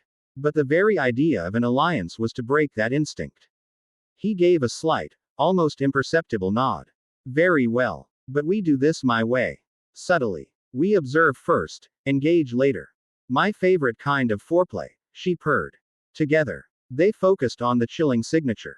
It wasn't in a physical location they could walk or fly to. It was a point in space that seemed to exist overlaid onto their own reality. A place that wasn't a place. Reaching it would require them to attune to its frequency and allow it to pull them in. It was, in essence, walking willingly into a spider's web. Ready? Naruto asked, holding out his hand. Always, Akeno replied, taking it. Her hand was warm and soft in his, a pleasant contrast to the icy destination that awaited them. Naruto focused their combined energy, locking onto the hostile signature. He didn't fight it. He opened a door and invited it in. The world dissolved around them. It wasn't the violent tearing of his own dimensional transit. It was a smooth, sickening lurch, like an elevator dropping into freefall. The rich, gothic warmth of the clubroom was replaced by a sudden, soul-deep cold. They materialized in a world of impossible, crystalline beauty and terrifying, absolute order. They stood on a wide, polished balcony of what could only be described as a castle forged from a glacier's heart. Towers of translucent, glowing blue ice scraped a sky of perpetual twilight, where a pale, oversized moon hung like a skull. The air was perfectly still, unnaturally silent, and so cold it felt like breathing microscopic needles. There was no wind, no sound of life, only the faint, internal cracking of the ice and the oppressive, crushing silence of a world under one, absolute will. Below them, a vast, frozen courtyard was dotted with statues. Dozens of them. They were warriors of every conceivable kind. Knights in armor, samurai in lamellar, monstrous beasts, all frozen mid-battle, their faces locked in expressions of shock and agony. They were not sculptures. They were trophies. In the name of the Satans, Akeno breathed, her voice a plume of white vapor in the frigid air. What is this place? A hunting ground, Naruto answered, his voice a low growl. Yes, were fixed on the far end of the balcony, where a massive, ornate throne of solid, opaque ice sat. And on that throne, sat the architect of this frozen hell. She was a tall, impossibly beautiful woman with long, light blue hair and eyes the color of a winter sky. She wore a white, military-style general's uniform, complete with a peaked cap and black high-heeled boots. A black tattoo, a strange, triangular symbol, was visible on her chest. She radiated an aura of absolute, unshakable authority and a chilling, predatory amusement. In her hand, she held a long, elegant rapier that seemed to be made of the same ice as the castle. This was General Esteth. And she was smiling. Welcome, she said, her voice as crisp and clear as the cracking of ice. It carried across the vast space without any effort. I must confess, I was only fishing for one, but to catch two such specimens is a delightful surprise. Her icy blue eyes lingered on Akeno for a moment. A fallen angel hybrid, you'll make a fine addition to my collection. Then her gaze fell upon Naruto, and her smile widened, becoming genuinely, terrifyingly pleased. But you are the one I felt. The power that ripped a hole in the world. A power that feels like a blizzard and a forest fire all at once. You are the one I have been waiting for. She rose from her throne, her movements fluid and deliberate. I am Esdeath. This world is my creation, my arena. I have scoured countless realities, searching for warriors, for champions, for worthy opponents to test my strength. I find them, I bring them here, and I break them. The strong, like myself, survive and dominate. The weak, she gestured with her rapier towards the frozen statues in the courtyard below, become decorations. You're insane, Akeno hissed, her hand crackling with arcs of golden lightning, the heat a welcome, defiant presence in the overwhelming cold. Esdeath laughed, a sound like wind chimes made of ice. It is not insanity, my dear. It is clarity. The world is a brutal, unforgiving place. To pretend otherwise is the true madness. Strength is the only truth, the only law that matters. Her gaze locked onto Naruto's. I have grown bored. The champions of my world were all weak. Pathetic things. But you are different. I can feel the strength pouring from you. It sings to me. She pointed her rapier at him. I will offer you a choice, warrior. Defeat me in single combat. And I will grant you and your companion your freedom. You may even have the little knight I reeled in earlier. But if you lose, you will belong to me. You will be my ultimate prize. My personal treasure. And I assure you, her expression became one of sadistic ecstasy. I take very good care of my treasures. Naruto stepped forward, in front of Akeno. He didn't draw his sword. I have no interest in your games, he said, his voice a calm, unwavering baritone that stood in stark defiance of the oppressive atmosphere. This is not a game, Esdeath replied, her smile fading into a look of cold command. This is natural selection. In an instant, the world erupted.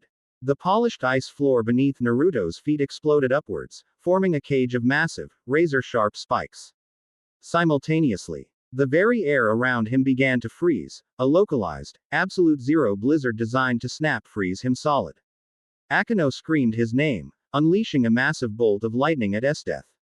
But the general simply raised a hand, and a wall of impossibly dense ice materialized in front of her, absorbing the powerful attack with ease. But Naruto was not there. Just as the ice cage snapped shut, he vanished in a flicker of motion, reappearing 20 feet to the left. He hadn't teleported. He had simply moved, his speed too great for even Esdeath's trained eyes to follow. The absolute zero blizzard swirled around the empty space where he had been. Impressive speed, Esdeath noted, her interest piqued. But you cannot dodge forever. In this world, everything is my weapon. She stomped her foot. The entire castle trembled. A dozen colossal pillars of ice, each the size of a skyscraper, erupted from the courtyard below, smashing towards him like the fists of an angry god. Naruto became a leaf in the wind. He flowed around the cataclysmic assault, his movements a masterclass in evasion and spatial awareness. He ran up the side of one ascending pillar, kicked off from its surface to avoid another, and used the flat of his sheathed shakudo to deflect a barrage of smaller, faster ice javelins that Esdeath had launched as a follow-up. He was analyzing. The raw power she wielded was immense. Likely greater than his own in terms of pure destructive output within this domain. She wasn't just manipulating ice, she was creating it from nothing, controlling it on a molecular level. A direct confrontation of raw power would be foolish. She was the sea, he was a ship. He could not calm the storm, so he had to navigate it. Why do you protect the weak? Esdeath's voice boomed, echoing from the ice around him as he dodged and weaved. I sensed your power when you protected that knight. You expended your energy for a collapsed, useless thing. Why? Such compassion is a flaw. A weakness to be exploited. You're wrong, Naruto called back, his voice cutting through the roar of shattering ice. He landed on the balcony railing, perfectly balanced. Protecting others isn't a weakness. It's the source of my strength. It's what gives power a purpose, beyond simple, selfish domination. As he spoke, the couch in the occult research club, miles and dimensions away, was suddenly empty. Back in the ice castle, a golden light flared behind Esdeath.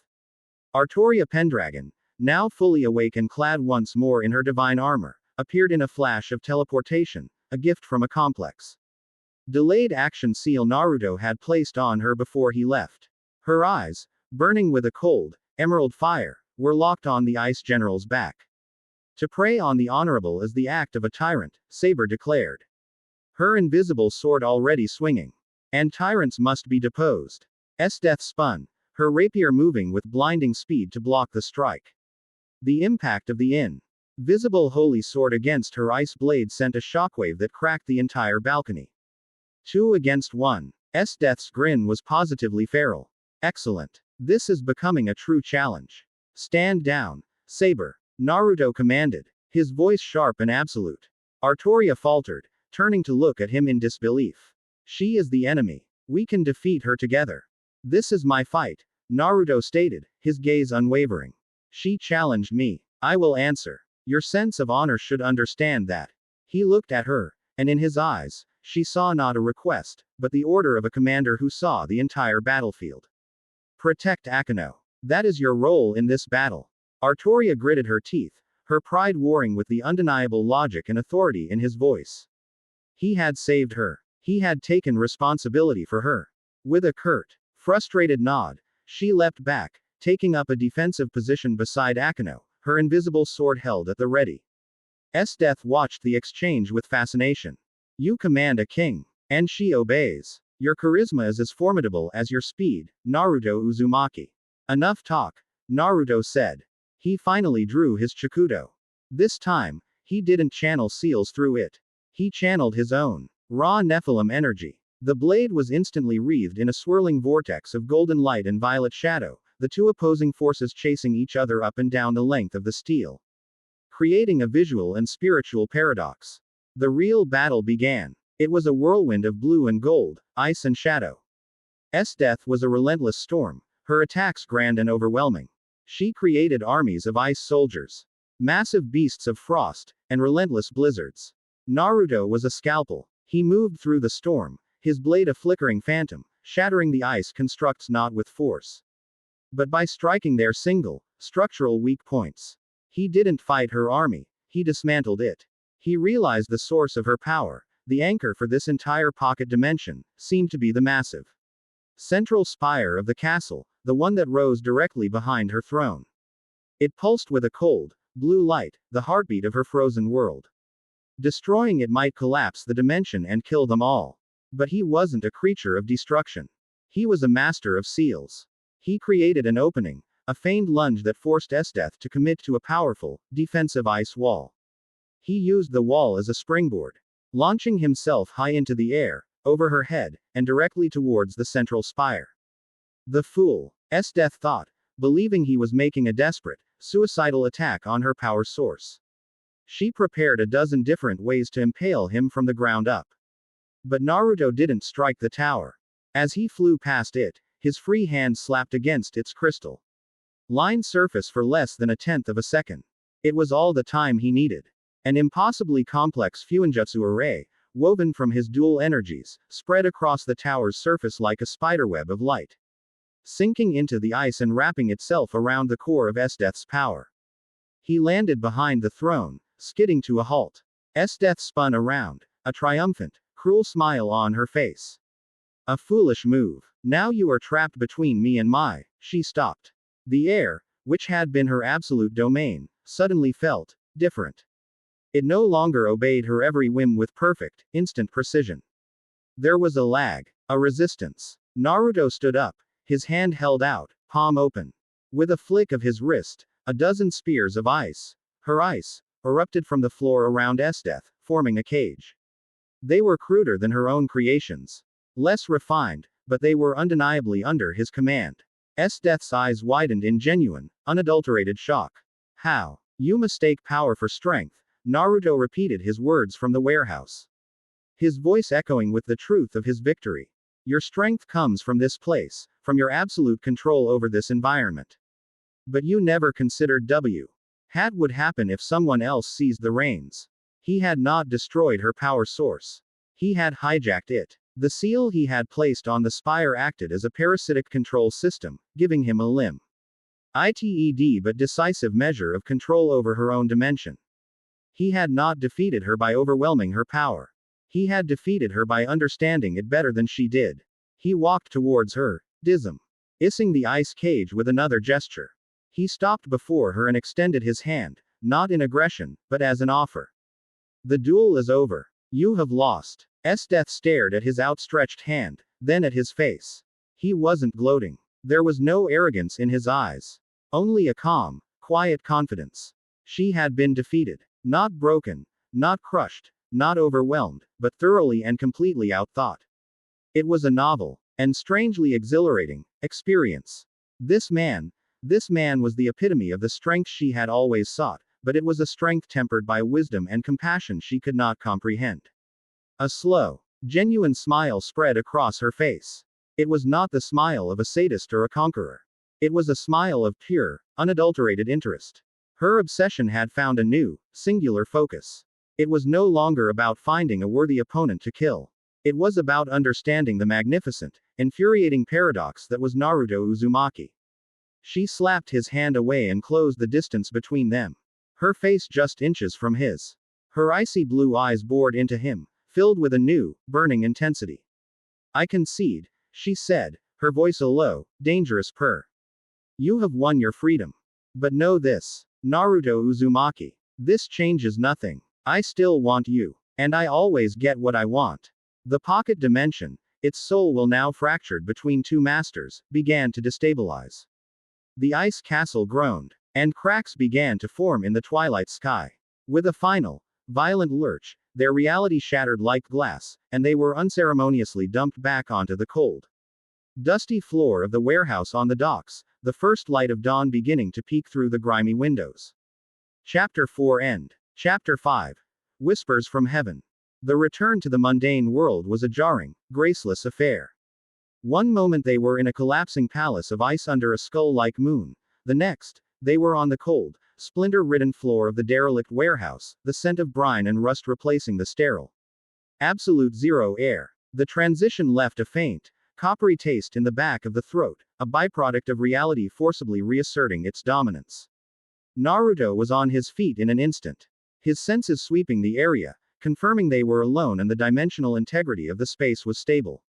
Akeno rose a moment later, a low groan escaping her lips as she pushed a stray strand of black hair from her face. Artoria was already in a defensive crouch, her invisible sword held at the ready, her emerald eyes scanning the shadows for any lingering threats. Esdeath, in stark contrast, simply lay on her back for a moment, a languid, thoughtful expression on her face as she stared up at the decaying rafters. The fight, the defeat, the exhilarating clash of wills, it had left her not wounded, but energized, a deep and unsettling satisfaction gleaming in her icy eyes. Well, Akeno said, breaking the silence as she brushed dust from her dress, that was certain. A more eventful evening than I anticipated. I was expecting a quiet night of research, and instead, I get interdimensional kidnapping and a front row seat to a battle of literal titans. She looked from Artoria's stern, regal bearing to Esdeath's predatory lounging. You certainly know how to pick up strays, Naruto-kun. A legendary king and a sadomasochistic ice queen. What's next? A goddess. Her attempt at levity was a thin veil over her own exhaustion. The sheer pressure of Esdeath's pocket dimension had been a constant, draining weight on her demonic energy. She is not a queen, Artoria stated. Her voice sharp with nightly indignation, though she kept her gaze fixed on Esdeath. She is a tyrant who collects the souls of honorable warriors as trophies. There is a distinct difference. Esdeath chuckled, a low, musical sound that was utterly out of place in the grimy warehouse. She sat up, her movements fluid and graceful. Semantics. The strong rule, the weak obey. Call it a kingdom or a collection. The principle is the same. Her gaze drifted to Naruto, ignoring the other two women as if they were little more than scenery. You fought with precision and a remarkable understanding of the nature of power. But you held back. I felt it. You never once used the full measure of that darkness inside you. Naruto met her analytical gaze without flinching. The goal was to win, not to annihilate. Unrestrained power is a tool for fools. He had felt it during the fight, the seductive whisper of the violet, demonic energy that was his birthright. It promised a swifter, more brutal victory. A path of overwhelming force that would have shattered Esdeath's control, and likely her mind, in an instant. But to unleash it without cause, to let that abyss stare back into him for no reason other than expedience, was a line he would not cross. His power was a fusion, a balance. To favor one side over the other was to lose the very thing that made him unique. Before the philosophical debate could continue, the air in the warehouse grew heavy. It was a different kind of pressure, not the chilling dominance of Esdeath or the noble weight of Artoria, but something else entirely. It was a pressure that felt vast, ancient, and utterly, immaculately pure. The light of the rising sun, filtering through the grimy windows, seemed to intensify, to coalesce. A golden, geometric pattern, a magic circle of breathtaking complexity and sublime beauty, bloomed in the center of the room. It hummed with a celestial choir that seemed to vibrate directly in the soul. Akeno immediately tensed, a low growl rumbling in her chest. The holy energy was a physical irritant to her demonic side, like nails on a chalkboard.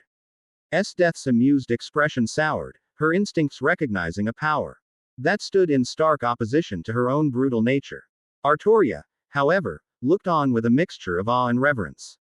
The energy felt familiar to her, an echo of the divine grace she had felt from the Holy Grail. From the center of the glowing circle, a figure descended. She was a woman of such ethereal and gentle beauty that she seemed to be woven from light itself. She had long, flowing blonde hair, kind green eyes, and a figure that was both modest and undeniably perfect. 12 golden wings, magnificent and radiant, unfurled from her back, bathing the warehouse in a warm, divine glow. She wore a simple, elegant white robe, and her presence exuded an aura of boundless compassion and serene authority. This was no mere angel. This was one of the 4 great seraphs of heaven. This was Gabriel. "Greetings," she said, her voice a melody that seemed to calm the very dust motes in the air. "I apologize for the intrusion."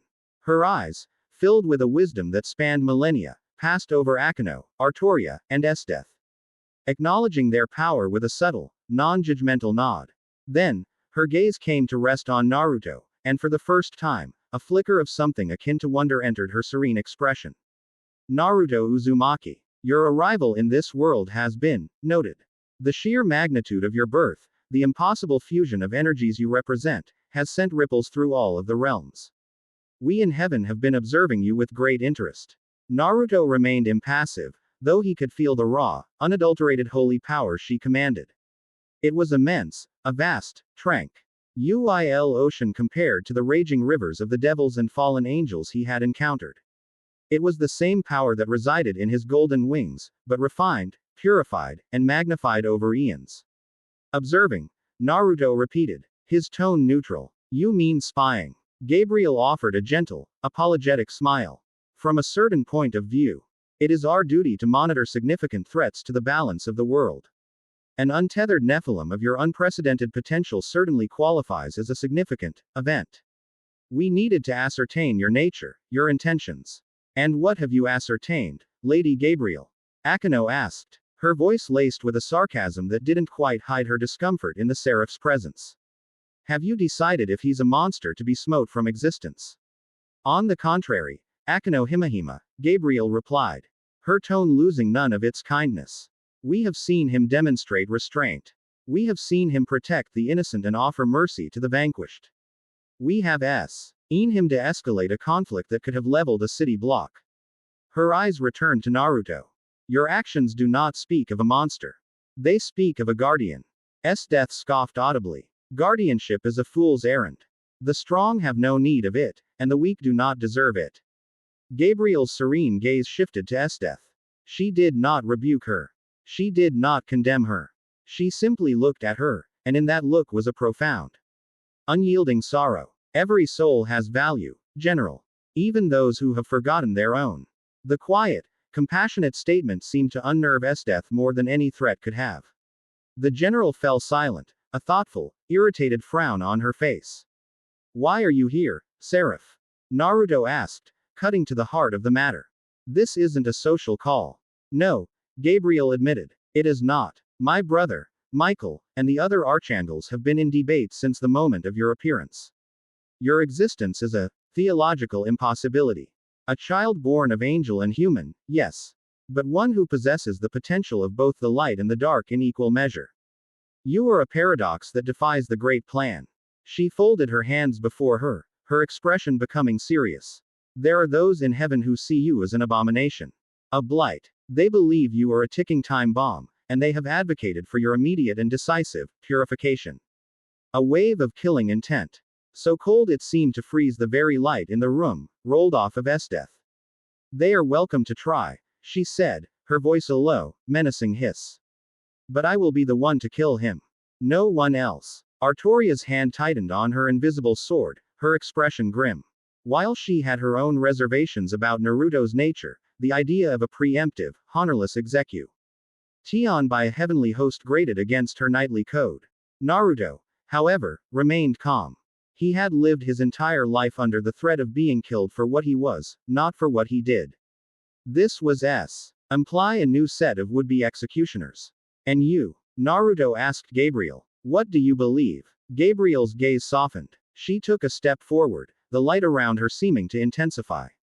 I believe that the plan is not a rigid, unyielding text, but a living poem, and that you are an unexpected, but perhaps beautiful, new verse. I have argued against the faction that calls for your destruction. I have advocated for diplomacy. For understanding. She stopped a few feet from him. I am here, Naruto Uzumaki, to ask you to come to heaven. The request hung in the air, stunning everyone into silence. It would not be a trial. Gabriel continued quickly, seeing the immediate suspicion on their faces. It would be a council. An opportunity for you to speak with Lord Michael directly. To show him, as you have shown me, that your power is not a threat to be feared, but a force that can be guided by a noble heart. To establish a dialogue. To prevent a war that no one wants. Naruto considered her proposal. It was a political minefield, a den of lions cloaked in righteousness. To walk willingly into the heart of a power that partly saw him as a monster was an incredible risk. But it was also an incredible opportunity. To be perpetually hunted by heaven would be a tedious, draining affair. To face them on his own terms, to establish his position not as a threat to be neutralized but as a sovereign power to be respected, was the most strategically sound long-term solution. It was the same principle he had applied to the Grimoire clan. Establish a relationship of equals, not of enemies or of master and servant. You understand, he said slowly, that I will not be judged. I will not be commanded. I will speak to your leader as an equal, or I will not speak to him at all. That is all I ask, Gabriel replied. A hint of relief in her melodic voice. I'm going with him, Akeno stated flatly. The thought of entering heaven was repulsive to her, but the thought of letting Naruto go alone was unacceptable. As will I, Artoria added. I am in his debt. My sword is his to command until that debt is repaid. Esdeath simply crossed her arms, a predatory smile returning to her face. A trip to the enemy's headquarters. How thrilling. I wouldn't miss it for the world. Gabriel looked at the strange, eclectic assembly of women who had so quickly and fiercely allied themselves with this Nephilim. A fallen angel hybrid. A heroic spirit. A bloodthirsty general from another world. It was the most unlikely, and potentially most dangerous, entourage imaginable. And yet, it felt right. Naruto Uzumaki was a being of balance, and it seemed he attracted those who existed on the fringes, on the borders between worlds and ideologies. Their presence may complicate the negotiations, Gabriel said delicately. They are my companions, Naruto replied, his tone leaving no room for argument. They come with me. That is a non-negotiable condition. Gabriel paused for a long, thoughtful moment. Then, she gave a graceful nod. Very well. Your loyalty to your comrades is admirable. It will be noted. She raised her hands, and the golden magic circle on the floor began to glow with a renewed, brilliant intensity, expanding to encompass the entire group. Prepare yourselves. The ascent to the seventh heaven can be disorienting for those not of the light. As the celestial light washed over them, Naruto looked at the faces of his unlikely allies. Akeno, her expression a mixture of defiance and apprehension. Artoria, stoic and resolute, a rock of honor in a sea of uncertainty. Esdeath, her eyes gleaming with the thrill of a new, exciting battle. He had been in this world for a week, and he had already gathered a court of queens and monsters. He didn't know if he was walking into a negotiation or an execution. But for the first time in his life, he knew with absolute certainty that he would not be facing it alone.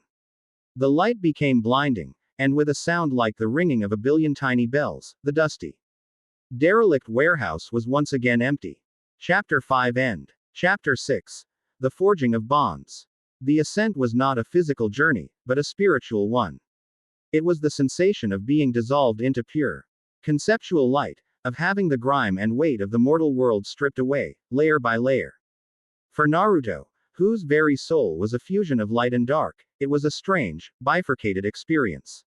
The golden, angelic half of his being resonated with the journey, feeling a sense of homecoming, of soaring through a familiar, celestial symphony.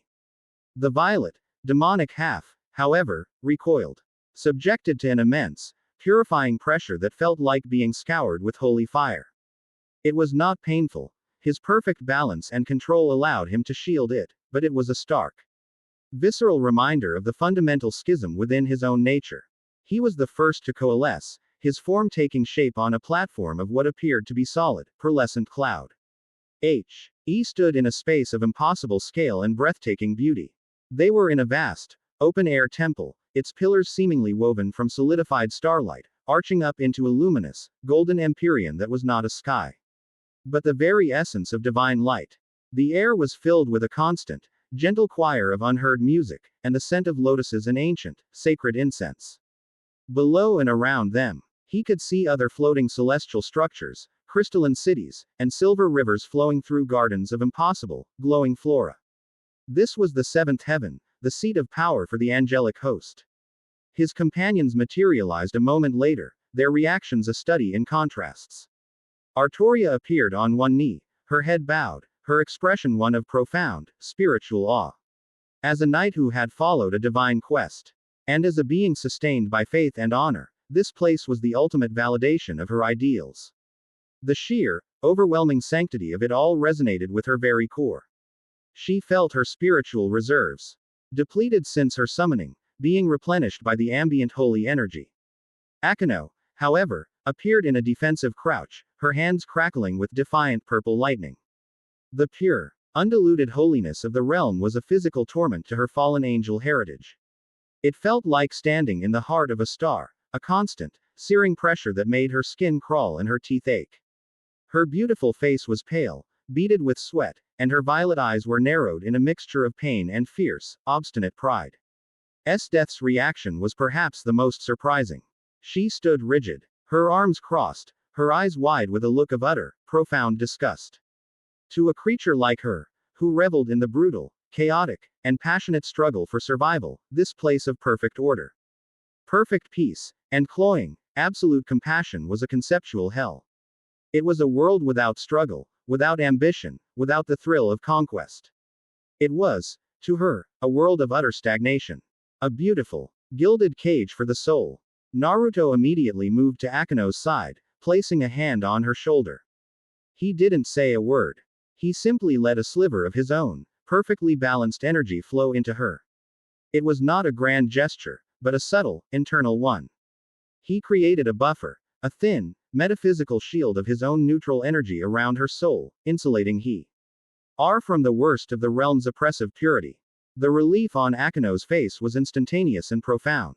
The pain receded, the pressure lessened to a manageable degree.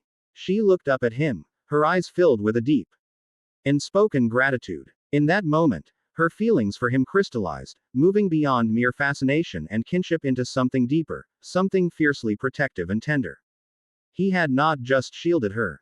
He had understood her pain without her needing to voice it and had acted to soothe it without a moment's hesitation. "Welcome to the Empyrean Council," Gabriel's melodic voice announced. She stood before them, her 12 wings spread in a gesture of formal welcome. Flanking her were 4 other beings of similar, immense power. They were archangels, each a pillar of heaven's might, clad in radiant silver and gold armor, their faces beautiful but stern, their eyes holding the cold, clear light of judgment. And seated on a simple, elegant throne of white marble, at the center of the platform was the being who was clearly their leader. He had long, golden hair and a gentle, compassionate face, yet his eyes held a power that seemed to encompass all of creation. He was clad in ornate, golden armor, and held a magnificent spear that hummed with a light that seemed to predate the stars. This was Michael, the leader of the Seraphs, the acting head of the biblical god system. Naruto Uzumaki. Michael's voice was not loud, but it resonated in the very fiber of their being. It was a voice that commanded legions and moved the gears of fate. You stand before the council of the seraphim. We thank you for accepting our invitation. I am here, as requested, Naruto replied, his tone respectful but not subservient. He stepped forward, leaving his companions behind him, and faced the angelic leader alone. Let us dispense with the pleasantries. Your sister has informed me that my existence is a matter of celestial debate. Some of you wish to see me destroyed. I have come to provide a counter-argument. One of the armored archangels, a stern-faced warrior with fiery red hair, stepped forward. This was Uriel, the flame of God. Your very nature is a blasphemy. A fusion of holy and unholy. A perversion of the great plan. You are a chaotic element in a divine equation. By the sacred laws, you should be unmade. Naruto's gaze remained fixed on Michael. My birth may have been unplanned. But my actions are my own. Have I acted with chaos? Have I harmed the innocent? Have I sought to unmake your world? I have defended the helpless, shown mercy to my enemies, and sought to prevent conflict, not create it. He gestured behind him. My companions are a testament to my intentions.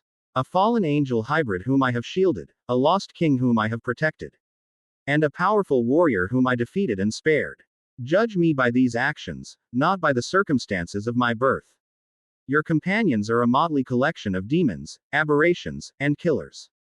Uriel boomed. They are proof of your corrupting influence. Enough, Uriel, Michael said, his voice quiet but carrying an unshakable authority. Uriel immediately fell silent and stepped back, his expression still one of righteous fury.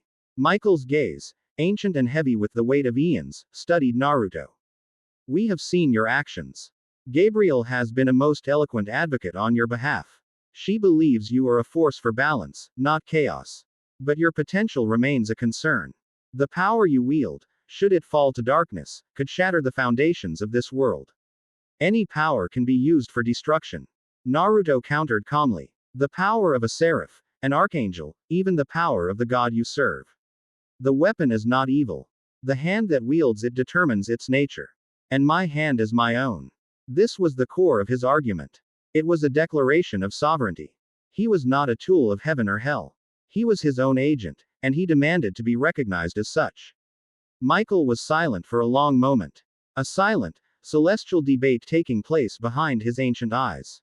The fate of Naruto, and perhaps the future peace of the three factions, hung in that silence. Why? Oh, you speak with a wisdom that is unexpected, Michael finally conceded. And your actions have, thus far, supported your words. He rose from his throne. The council is not in agreement. A vote on your fate would be divided. Therefore, I will not call one. He descended the few steps from his throne. Instead, I will offer a covenant. A truce. Heaven will not act against you or your companions. We will recognize your autonomy. We will treat you not as a threat, but as the leader of a new, unaffiliated power. It was a staggering political concession, and a murmur of disbelief went through the other archangels. In return, Michael continued, his gaze intense, you must agree to abide by the ancient treaties that maintain the peace between the three great factions. You will not act to deliberately destabilize the balance of power. And, you will aid us, should a threat arise that is too great for any one faction to face alone. A threat to the world itself. It was a shrewd, brilliant move. He was not making Naruto a servant, but an ally of last resort. He was binding Naruto to the cause of peace, not through force, but through mutual interest and respect. Naruto considered the terms. They were fair. They asked nothing of him that he was not already inclined to do. They gave him the one thing he truly desired, the freedom to forge his own path. I accept your terms, Naruto said. A palpable wave of relief washed over Gabriel. The tension that had gripped the celestial temple dissipated. With the formal negotiations concluded, a strange, almost surreal calm descended. Michael, his stern, regal demeanor softening, actually gave Naruto a small, weary smile. Now that the business of heaven is concluded, perhaps we can attend to the needs of your companions. He looked at Artoria. King of Knights, he said, his voice filled with a profound respect. You are a soul of great honor, tragically displaced. While we cannot return you to your time, we can offer you a sanctuary, and an anchor. He gestured, and a chalice of pure, glowing light materialized before her. This is a vessel of concentrated faith. Drink from it, and it will grant you an independent anchor to this world, freeing you from the need for a master or an external mana supply. You will be your own anchor. Artoria looked at the chalice, then at Naruto. He gave her a slight nod.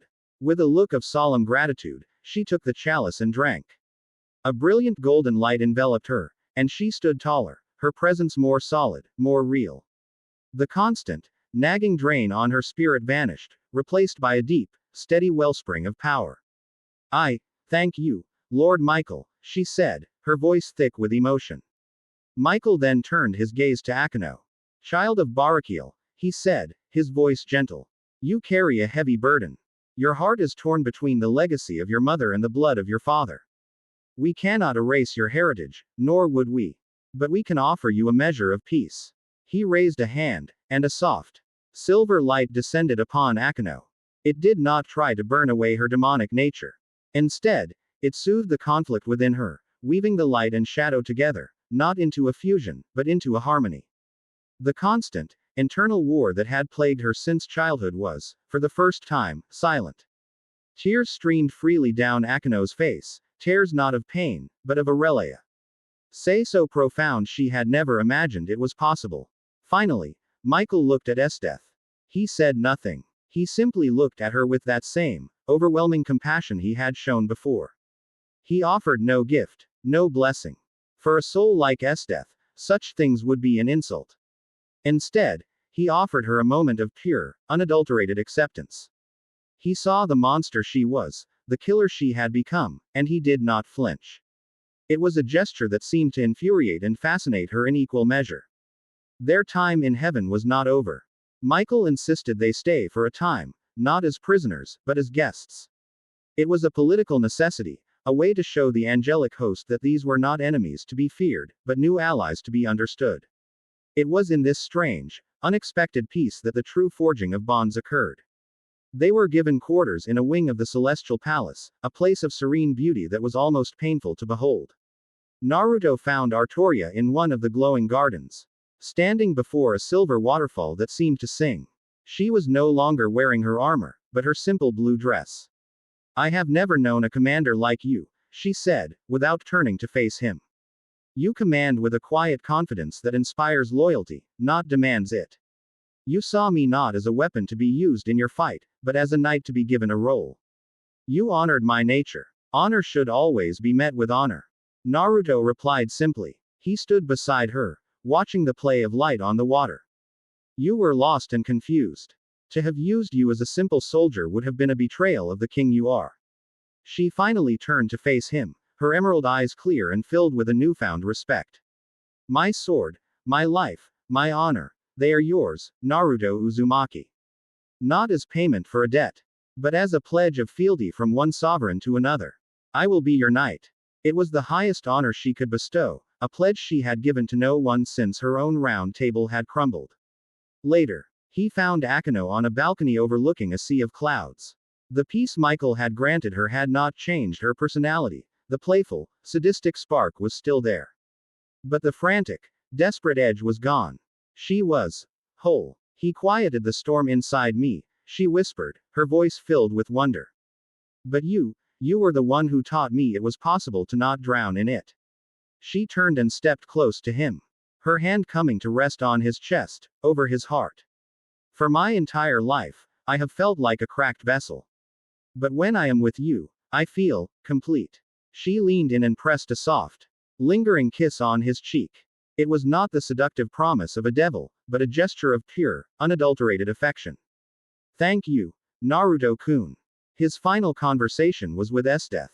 He found her in a celestial armory, staring at the racks of divine weapons with a look of professional, critical interest. This place is a bore, she stated, not looking at him. All this power, and no one to use it on. What a waste. She picked up a spear of solidified light, testing its weight. You are a fool, you know. You could have demanded anything from them. Power, territory, wealth. You could have made yourself a king. I have no desire to be a king, Naruto replied.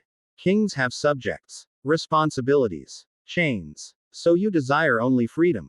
She asked, turning to face him. The holy spear looking utterly profane in her grasp. Freedom, and the strength to protect it, he answered. Death laughed, a genuine, delighted sound. Then you and I are not so different. We both seek the ultimate form of strength. You simply seek it to protect your bonds, and I seek it for its own sake. She tossed the spear aside, the holy weapon clattering on the marble floor. She walked towards him, her hips swaying with predatory grace, and stopped directly in front of him, her body almost brushing against his. She reached up and traced a line along his jaw with a single, cold finger. You have defeated me. You have intrigued me. You have shown me a form of strength I never knew existed, she purred, her icy blue eyes boring into his. My obsession with you has only just begun, Naruto Uzumaki. I will follow you. I will watch you. I will learn from you. And one day, I will grow strong enough to either break you or make you mine. Her promise was not a threat, but a vow. As binding and absolute as Artoria's pledge of fealty. Standing there, in the heart of heaven, surrounded by a harmony he had helped to create, Naruto Uzumaki finally understood. He was no longer a pariah, a weapon, or a monster. He was a nexus, a central point around which these powerful, lost, and broken souls had begun to orbit. His harem, as this world might call it, was not a collection of conquests. It was a gathering of sovereigns, a new round table, with him at its center. Chapter 6 End. Chapter 7. A gathering of shadows. While Naruto and his companions walked the serene, light-drenched halls of the seventh heaven, a very different kind of council was being held in a place that was its conceptual opposite. This was not a location that could be found on any map, mortal or supernatural. It was a fortress carved from the primordial chaos that existed between worlds, a place known only as the dimensional gap. Here, reality was a mutable, suggestion-based thing. The fortress was a constantly shifting, Escher-like structure of impossible angles and obsidian platforms that floated in a silent, polychromatic void. There was no up or down, no east or west. There was only the fortress and the endless, churning chaos that surrounded it. The air, if it could be called that, hummed with a raw, untamed power that would drive any lesser being insane in moments. This was the headquarters of the Chaos Brigade, a coalition of the supernatural world's most powerful and ambitious outcasts. Gods who had been cast from their pantheons, devils who refused to bow to the Satans, dragons who dreamed of an age of unchallenged supremacy, and mages who had delved into forbidden arts. They were united by a single, simple creed. The current world order was a stagnant bore, and they were the ones who would shatter it. At the heart of the impossible fortress, in a chamber that resembled a dark, inverted cathedral, the faction leaders were gathered. They did not sit at a table, but on thrones of their own design. Scattered across different levels and orientations, a physical representation of their chaotic, individualistic alliance. On the highest throne, a minimalist shard of pure black obsidian, sat a small girl with the appearance of a gothic Lolita. She had long black hair, pointed ears, and dead, emotionless eyes. She wore an elegant black dress and radiated an aura of infinite, unending silence. This was Ophis, the Ouroboros dragon, the dragon god of infinity. She was a being of near limitless power, a primal force of nature whose only desire was to reclaim the silence of the dimensional gap, which she considered her home. Floating upside down near the chaotic ceiling was a handsome young man with silver hair and a perpetually calm, analytical expression. He was clad in a regal, dark purple battle armor that seemed to shift and writhe as if it were alive. This was Valley Lucifer, a direct descendant of the original Satan, and the wielder of the divine dividing, the sacred gear that held the soul of the vanishing dragon, Albion. He was Naruto's conceptual rival, a hybrid being of immense power, half human, half devil, who sought to challenge the strongest beings in existence. Leaning against a pillar that twisted into infinity was a muscular man with the head of a monkey and a mischievous glint in his eye. He wore simple monk's robes and carried a long, red staff. This was Baiko, a descendant of the legendary Sun Wukong, the Monkey King. And lounging on a plush, crimson divan that seemed utterly out of place was a figure of Arthurian legend, a young man with dark hair and a cruel smile, holding a demonic sword of immense power. This was Arthur Pendragon, a descendant of the original King Arthur, and the wielder of the Holy King's sword, Caliburn. So, Valley began, his calm voice cutting through the silent chaos. The reports from our assets in the underworld and heaven are intriguing. He pushed off from the ceiling, his draconic wings flaring for a moment to reorient him right side up. He landed silently on the floor in the center of the chamber. A new player has entered the game. A Nephilim. One of an entirely unknown caliber. We've seen Nephilim before, Arthur Pendragon drawled, polishing the blade of Caliburn with a silk cloth. They're usually weak, conflicted things. Hunted by both sides, powerful in neither. Hardly worth a second thought. This one is different, Valley countered, his voice losing none of its placid tone, but gaining an edge of intensity that made everyone in the room pay attention. He appeared in Kuo Town a little over a week ago. In a blast of dimensional energy that temporarily blinded every sensor array from Grigori to the sixth heaven. The Grimoire heiress tried to recruit him. He refused. Baiko let out a low whistle. Refused a Grimoire. Cocky. I like him already. It gets better. Valley continued, a faint, almost imperceptible smile touching his lips. He then single-handedly dismantled her entire peerage with a form of sealing magic none of our analysts have ever encountered. He established an alliance with them, as an equal. According to our sources, Sears X Lucifer himself has sanctioned the arrangement. This caused a stir. Sears X was no fool. For him to recognize an unknown as an equal meant the boy's power was the genuine article. Our spies then report a confrontation between this Nephilim and the SS-class stray. Kuroka, Valley went on, his eyes glowing with a faint, white light as he accessed the information. He defeated her, but let her go. During the confrontation, another dimensional distortion occurred. He looked directly at Arthur. It seems your ancestor has been misplaced. Arthur stopped polishing his sword. What did you say? A heroic spirit, identified as Saber-class Artoria Pendragon, was summoned to the scene. After a brief, three-way conflict, the Nephilim de-escalated the situation and appears to have taken the King of Knights under his protection. Arthur was silent, his expression a mixture of shock and dark amusement. The great founder of my house, reduced to the pet of some upstart half-breed.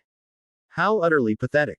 And fascinating. Valley's smile widened. The fascinating part is what happened next. General Esteth, the reality warping ice user we had been attempting to recruit from her world, took an interest. She pulled the Nephilim, the Grimoire Queen, and the King of Knights into her pocket dimension. She was defeated. Now, the chamber was utterly silent. Esteth was a being whose power was so absolute in her own domain that even Ophis had acknowledged her as a potential high-tier threat. The idea that she had been defeated, in her own hunting ground, was almost unbelievable. How? Baiko asked, his usual mischievous grin gone, replaced by a look of serious inquiry. We don't have the details, Valley admitted. Our ability to scry into a closed pocket dimension is limited. All we know is that a few hours later, all four of them reappeared in the human world. Esteth was, by all accounts, unharmed but had conceded defeat.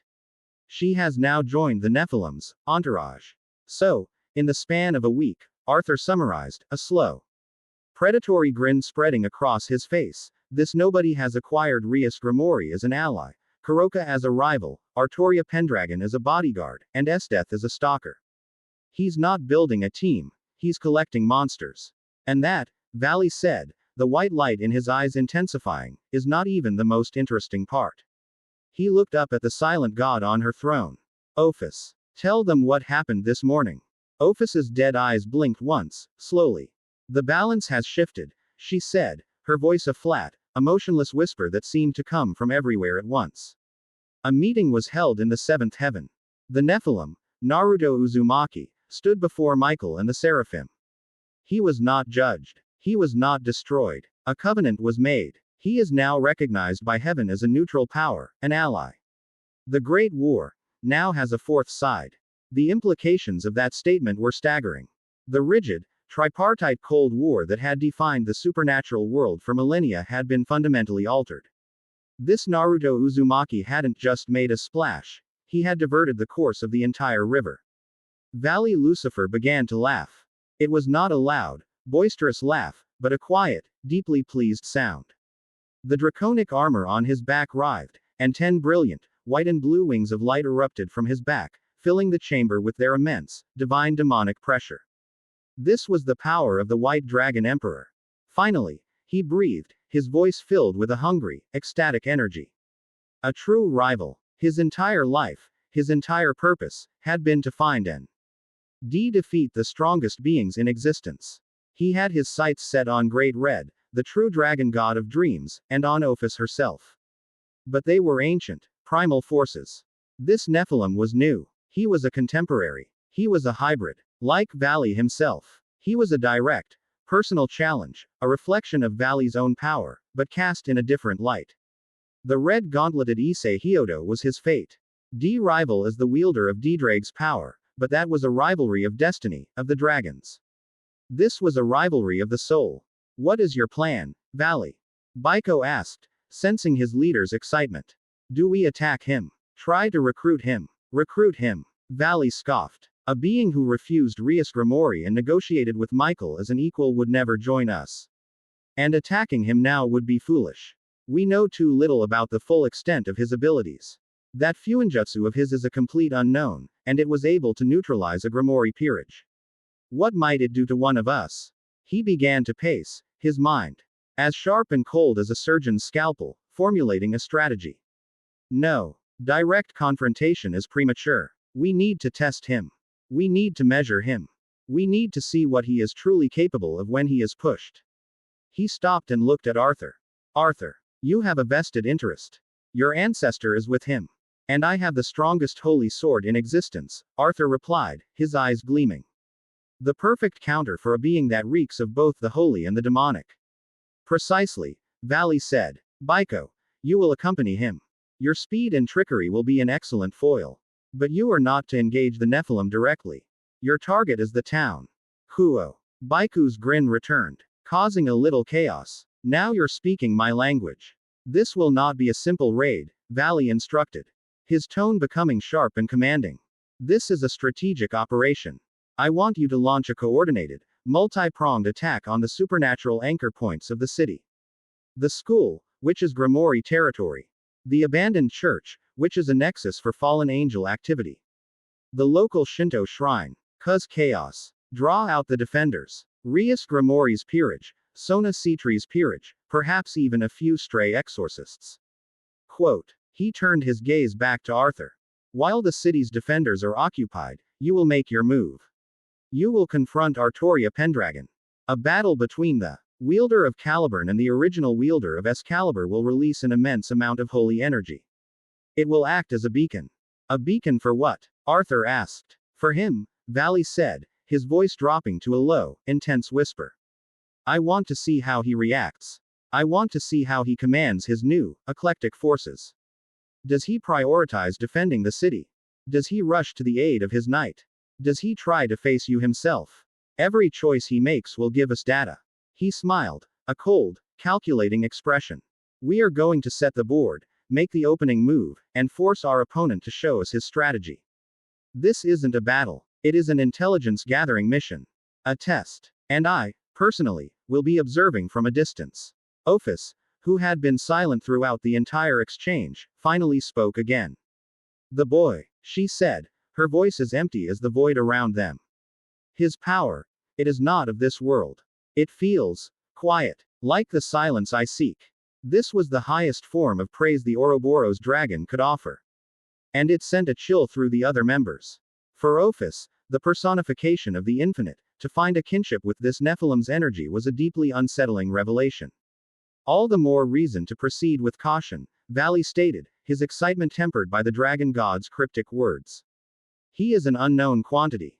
A variable that could upset all of our plans. Before we can decide if he is a piece to be removed from the board or a king to be checkmated, we must first understand how he moves.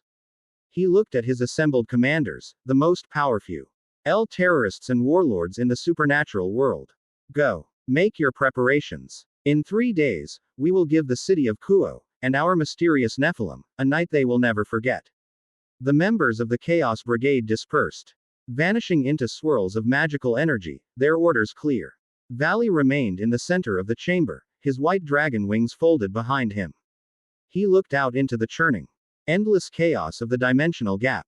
He could feel it, out there in the ordered world. A new power, a new rival, a new song being added to the symphony of battle. And he, Valley Lucifer, would be the one to orchestrate its grandest, most glorious crescendo.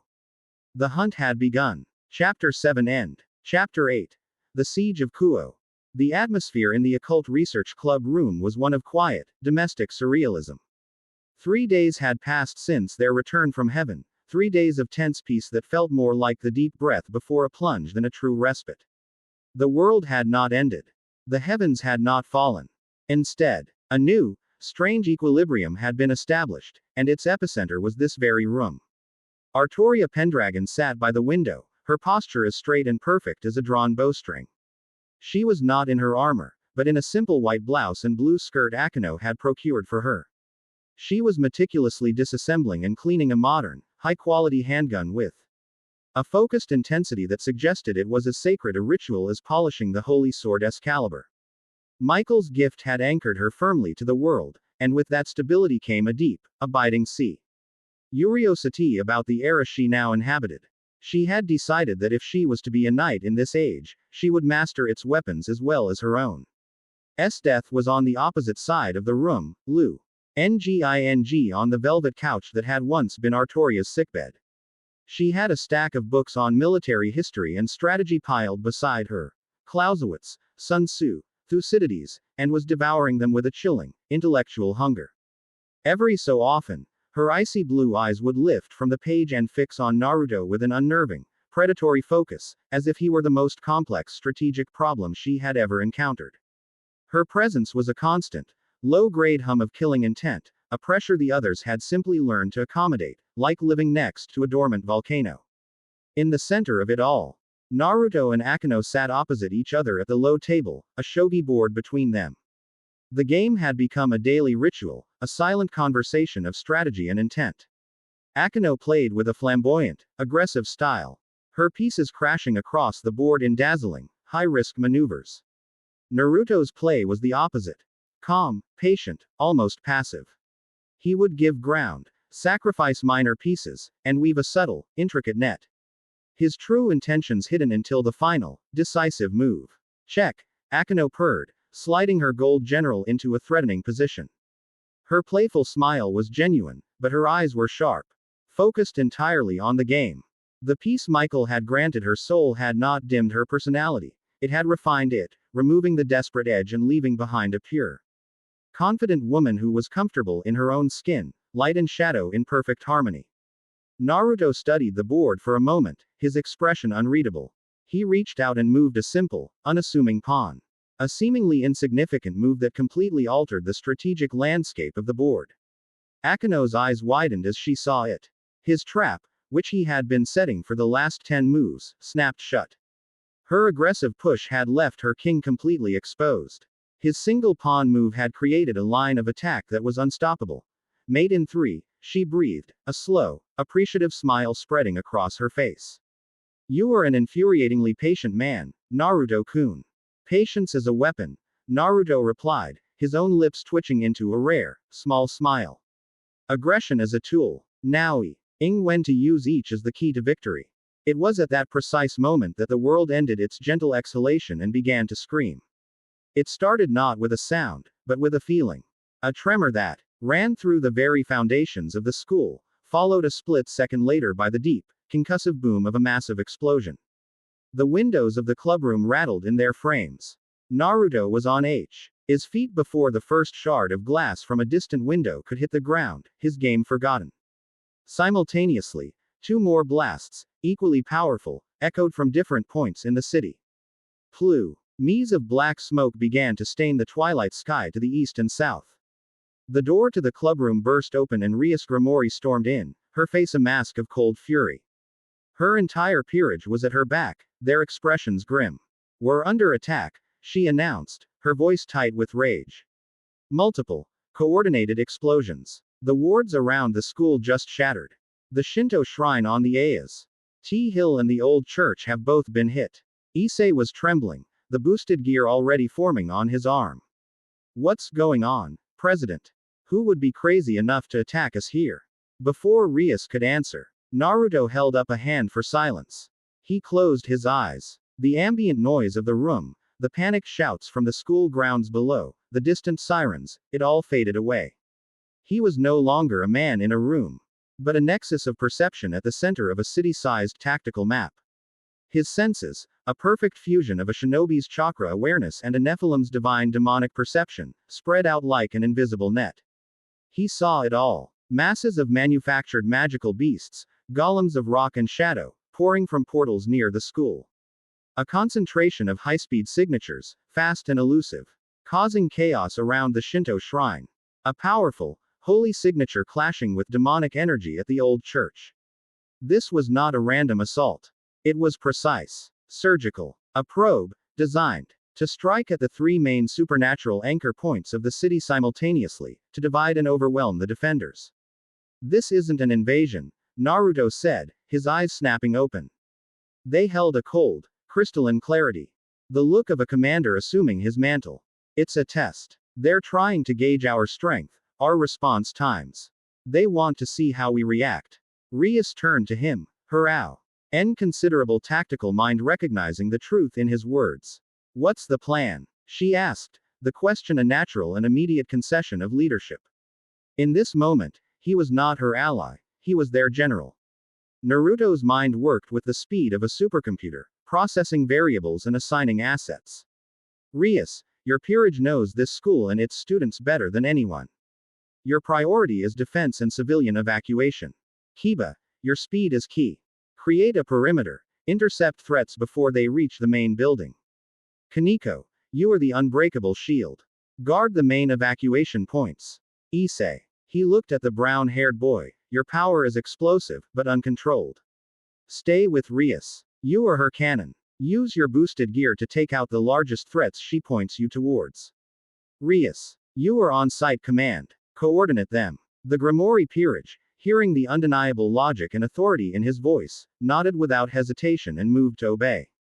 Naruto then turned to his own eclectic forces. Artoria, he said, his voice sharp. The school is the heart of this territory. It will be the focus of their main assault. They will send their best to break it. I need a king to hold the line. You will defend the main school building. You will be our immovable center. Let nothing pass you. Artoria, who had already donned her armor in a flash of blue light, slammed a gauntleted fist over her heart.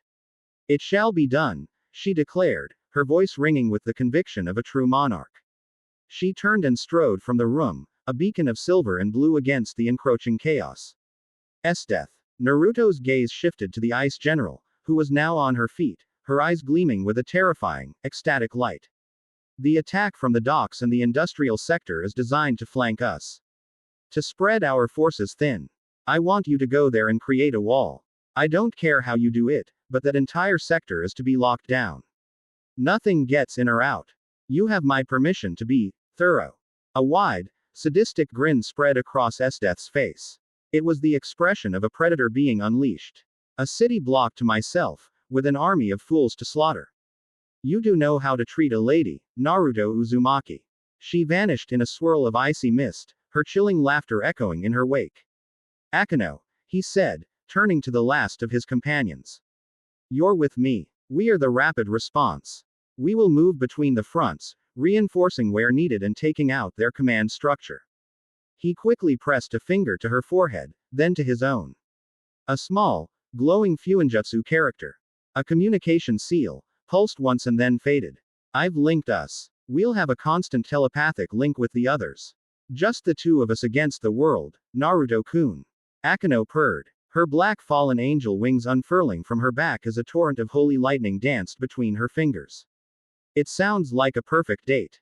With a shared nod, they leapt from the shattered window, taking to the twilight sky. The school, the unmovable king. Artoria stood alone on the grand staircase leading to the main entrance of Kuo Academy.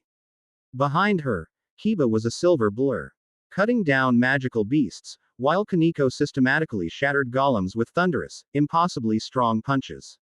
But here, at the threshold, Artoria was the sole defender. A path was cleared through the chaotic melee, and a single figure walked towards her. He was a young man with dark hair, clad in a modified version of the school uniform, and he carried a magnificent sword that shone with a holy light even greater than her own. Caliburn. The sword in the stone. A blade she knew as well as her own soul. Well, Arthur Pendragon said, his voice dripping with aristocratic mockery.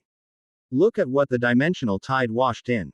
The great king of knights, reduced to playing gatekeeper for a provincial devil school. Have you fallen so far, ancestor? You are a Pendragon, Artoria stated. Her voice tight with a mixture of disbelief and disgust. Her invisible sword was held at the ready, the air around it churning. And you have allied yourself with demons and chaos. The world has changed. Arthur sneered. Honor, chivalry, duty. They are pretty words for the weak. Strength is the only thing that matters. And my strength, with this sword, is absolute. He raised Caliburn, its holy light flaring. I've always wanted to know which was stronger. The sword that chooses the king, or the one that protects him. Let's find out. He charged. Artoria met him head on. The clash of Caliburn against the invisible Excalibur was a sonic boom of pure, concentrated holy power. A dome of golden energy erupted from the point of impact, vaporizing every magical beast in 100-foot radius and shattering every window in the school's facade. The battle for the heart of Kuo had begun, a duel of legends reborn. The docks, the unstoppable storm. Death was a goddess of winter in a hell of fire and steel. The docks were swarming with hundreds of rogue mages and summoned chimeras. She had met their charge not with a defense, but with an overwhelming, joyous assault. Come, she roared, her laughter ringing out over the sounds of battle. Show me the passion of your pathetic lives in the moment of your death. She raised a hand, and the very water of the bay rose up, instantly freezing into a tidal wave of massive, jagged ice spikes that crashed down upon the enemy ranks, shattering bodies and souls alike. A figure of incredible speed weaved through the icy carnage. It was Baiko, the Monkey King descendant, his red staff a spinning blur. You're a crazy bitch, you know that. He shouted, leaping onto a shipping container. I think I'm in love. Many men have said the same, Death replied, turning her ecstatic, blood-hungry gaze on him. Their skulls now make up my favorite footstool. She stomped her foot, and the entire ground of the industrial park froze over. The ice racing towards Baiko. Let's dance, little monkey. The sky, the unseen general. Naruto and Akeno hovered 1,000 feet above the city. From here, Naruto could see it all. He was the eye of the storm, the calm, calculating center around which the chaos churned. He was not just a combatant. He was the battlefield general, the grandmaster moving his pieces. Kiba, a squaw D of aerial units is approaching from your left flank. Akeno, give them a thunderstorm. His telepathic voice commanded, calm and clear. With pleasure, Akeno whispered. She raised her hands to the sky, and the clouds overhead roiled, turning a dark, angry purple. A torrent of devastating lightning bolts rained down, incinerating the targets with pinpoint accuracy. Death, your opponent is a speed type. Don't try to crush him. Restrict his movement. Turn the entire battlefield into a cage of ice. Artoria, his blade is powerful, but crude. He has the strength of a king, but not the soul. Do not meet his force with force. Parry. Redirect. Your technique is superior. He directed the battle with a detached, flawless precision. He saw weaknesses, anticipated enemy movements, and issued commands that were always one step ahead of the Chaos Brigade's strategy. He was demonstrating a level of tactical and strategic command that Valley Lucifer, observing from a hidden perch in the dimensional gap, watched with a growing, hungry excitement. Amazing, Valley murmured to himself. He's not just a powerhouse. He's a true commander. Valley had seen enough. The test was a resounding success. He had the data he needed. But the opportunity to meet his rival face to face, was too tempting to resist. A fissure of white and blue light split the sky directly in front of Naruto and Akeno. Valley Lucifer emerged. His 10 draconic wings spread wide, his presence so immense it seemed to suck the very air from the sky. Naruto Uzumaki, Valley said, his voice calm and analytical. You have exceeded my expectations. Your performance has been magnificent. Akeno immediately moved in front of Naruto, a protective gesture. Valley Lucifer, the White Dragon Emperor. Naruto simply looked at his rival. His expression unreadable. So you were the one pulling the strings. A test, Valley confirmed. To see what kind of man could bring heaven to the negotiating table. I am not disappointed. His armor flared to life. Vanishing Dragon Balance Breaker. The sacred gear announced, encasing him in his brilliant, draconic scale mail. I have what I came for, but I cannot leave without a proper greeting. Without another word, he shot forward, his speed shattering the sound barrier. He was aiming not for Naruto, but for Akeno. Naruto moved faster. He appeared in front of Akeno in a flicker, his own power erupting to meet the challenge. Golden and violet wings of light and shadow tore themselves into existence behind him. He didn't have armor. He didn't need it. He met Valley's armored fist with his bare hand. The impact was not an explosion. It was an implosion. A sphere of silent, annihilating energy, half white, half a swirling vortex of gold and violet, formed where their fists met. The very concept of sound and space seemed to break down within that sphere. Below them, the fighting on all fronts stopped as every combatant, from Artoria to Esdeath, looked up at the impossible, reality-bending spectacle in the sky. Valley's eyes widened in shock from within his helmet. He could feel it. The divine dividing, his ultimate power, was activating, trying to have Naruto's power and absorb it. But it wasn't working. It was like trying to drain an ocean that was connected to two different, infinite springs. He was having the divine energy, only for the demonic energy to surge to compensate, and vice versa. Naruto's power was a perfect, self-balancing system. It could not be divided.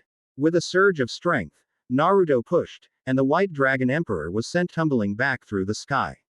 It seems my power is incompatible with yours, Naruto stated, his voice calm, though his wings of light and shadow now beat with a palpable, immense force. Valley quickly stabilized himself, his mind reeling. He had never, ever encountered a power that his divine dividing could not affect. A slow, genuine, thrilled smile spread across his face.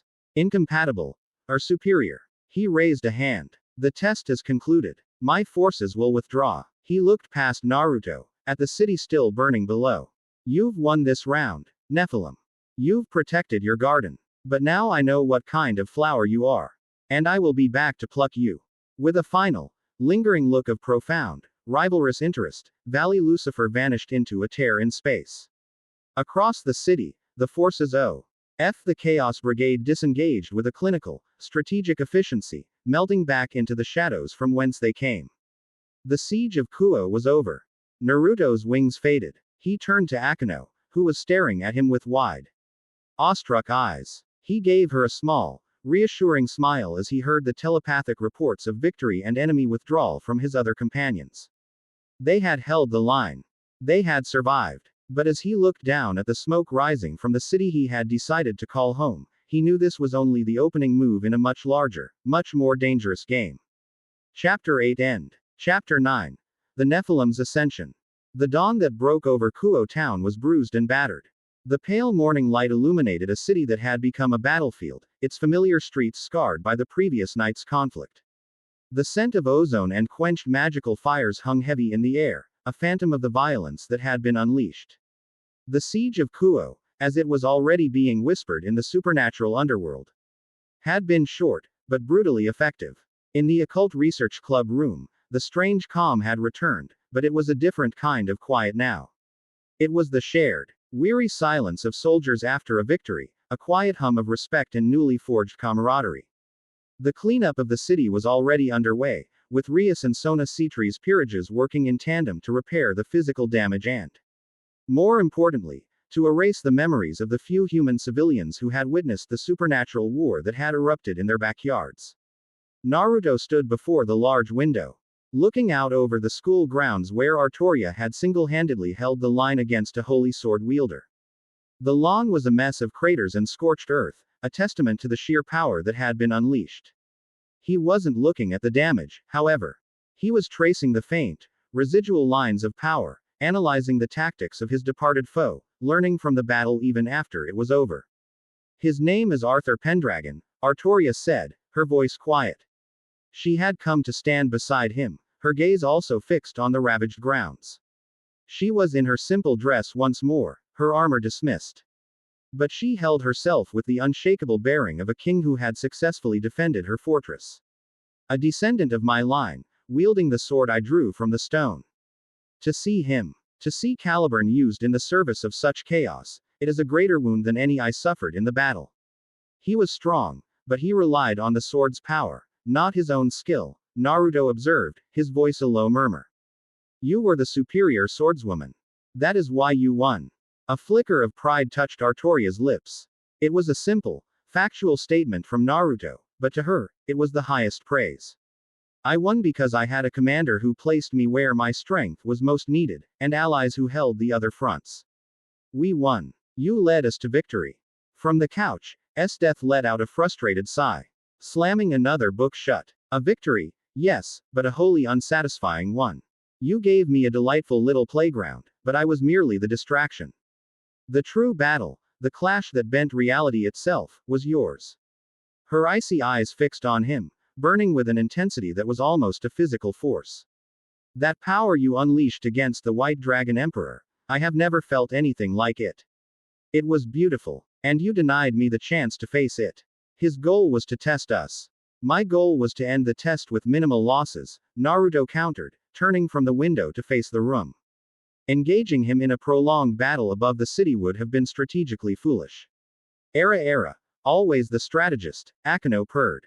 She walked up behind him, wrapping her arms around his waist and resting her chin on his shoulder, a gesture of casual intimacy that was both a comfort and a claim. You were magnificent, Naruto-kun. But Esdeath is right. The power you and Valley showed, it was terrifying. Her playful tone was gone, replaced by a deep, genuine concern. That power makes you the single greatest target in the world. As if her words were a prophecy, the very air in the center of the room began to shimmer and distort. It was not the holy light of an angel or the crimson circle of a devil. It was a violent, silver and blue tear in space, the signature of the vanishing dragon. Valley Lucifer stepped through, not into a battle-ready crouch, but with a calm, almost casual stride. His balance breaker was dismissed, and he wore a simple, modern outfit of a white jacket and black shirt. He looked not like a warlord, but like a student. The portal snapped shut behind him, leaving the four of them alone with the most powerful dragon emperor in existence. Esdeath was on her feet in an instant. A rapier of ice forming in her hand. Artoria's hand flew to the invisible hilt of Excalibur. Akeno's arms tightened around Naruto, her body crackling with holy lightning. Naruto, however, did not move. He simply placed a calming hand over Akeno's. Stand down, he commanded, his voice a low, steadying anchor in the suddenly tense room. He's not here to fight. Not here, at least. Valley offered a slight, acknowledging smile. He is correct. I have no intention of destroying this rather charming clubhouse. His gaze was fixed solely on Naruto, a look of profound, analytical intensity. Our previous engagement was inconclusive. A test of strategy. A brief, tantalizing taste of power. It was an appetizer. I have come for the main course. State your purpose, Lucifer, Artoria demanded. Her voice cold. My purpose, Valley replied, his silver eyes gleaming, is to have a proper duel. No city to protect. No armies to command. No distractions. He looked at Naruto. Just you and me. The Nephilim and the Dragon Emperor. A battle to ascertain the true limits of our power. Your unique energy signature is the only thing my divine dividing has ever failed to affect. As a warrior, as a researcher of power, I find this to be an intolerable mystery. I must understand it. I must push it until it breaks. And if I refuse? Naruto asked, his expression unreadable. Valley's calm demeanor did not change, but the implications of his words were chilling. Then I will be forced to continue my tests. I will dismantle this city, piece by piece. I will hunt down every devil, every fallen angel, every human you have taken an interest in. I will burn your entire garden to the ground, until you are finally forced to face me amongst the ashes. Your choice. A clean, honorable duel between rivals. Or a slow, agonizing war of attrition. It was a perfect trap. Valley knew Naruto's character, his protective instincts. He was leveraging Naruto's own compassion against him. Akeno's grip tightened. Don't do it, Naruto. It's a trick. Of course it's a trick, Naruto said softly, his gaze never leaving Valley's. But it's also an honest invitation. He gently disengaged himself from Akeno's embrace and stepped forward. He saw the logic of the situation with perfect clarity. A battle between them was inevitable. To postpone it would only endanger more innocent lives. It was better to settle this now. On his own terms. I accept your challenge. A thrill, pure and electric, flashed in Valley's eyes.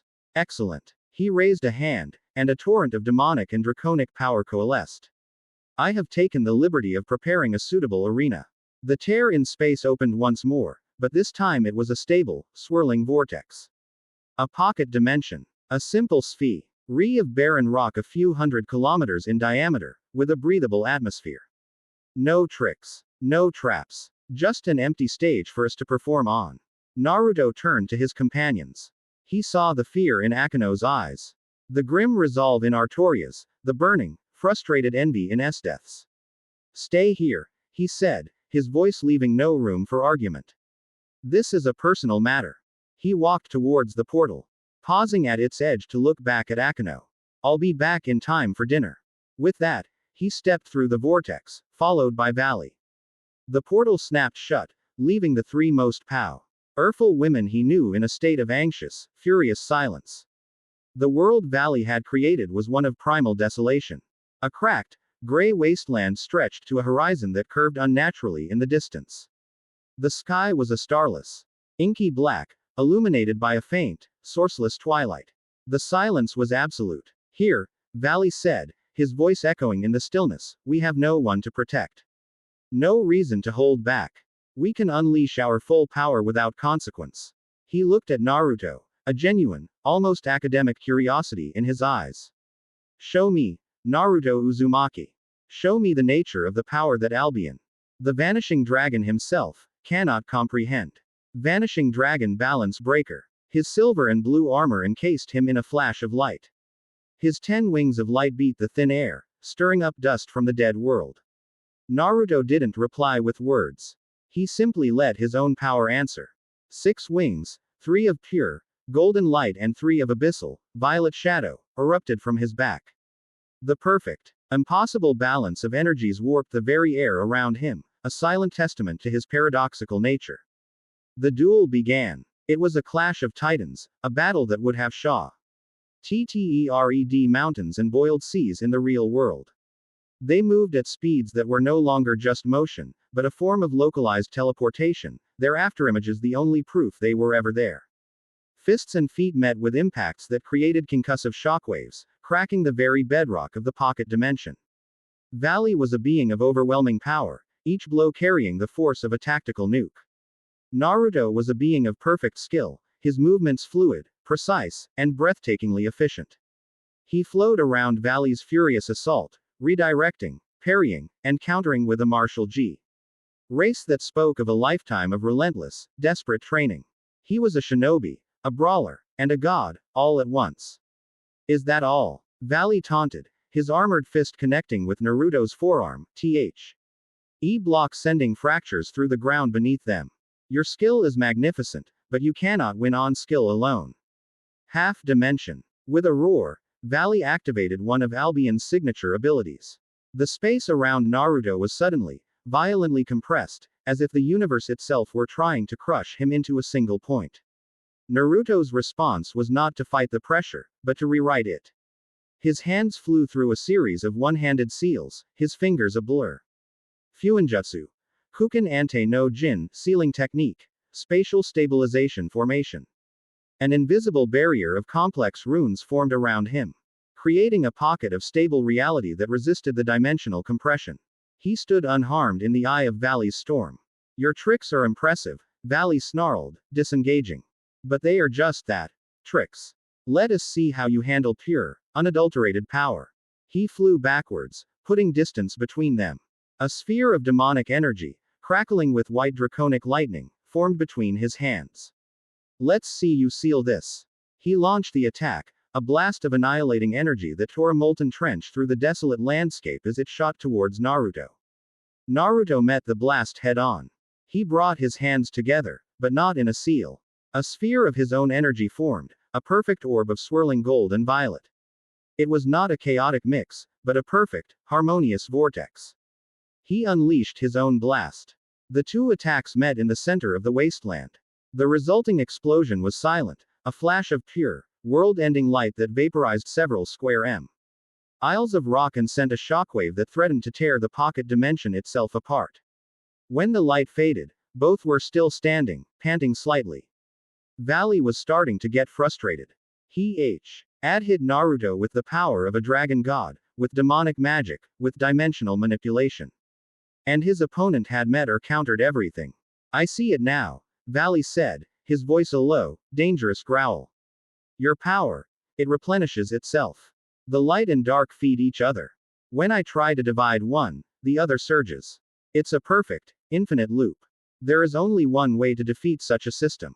He spread his wings, his aura flaring to its absolute maximum. Not to divide it, but to overwhelm it completely with a power so great it cannot be balanced or contained. Compression divider. This was his ultimate technique. He began to compress the very dimension around him, funneling all of its energy, all of its mass, into a single, infinitesimally small point in front of his chest. The entire pocket dimension began to groan, to collapse in on itself, all of its reality being focused into one, single, ultimate attack. Naruto felt it. This was different. This was a power that could erase him from existence. He could feel his own balanced energies struggling against the sheer, overwhelming pressure of a collapsing universe. He was being pushed to his absolute limit.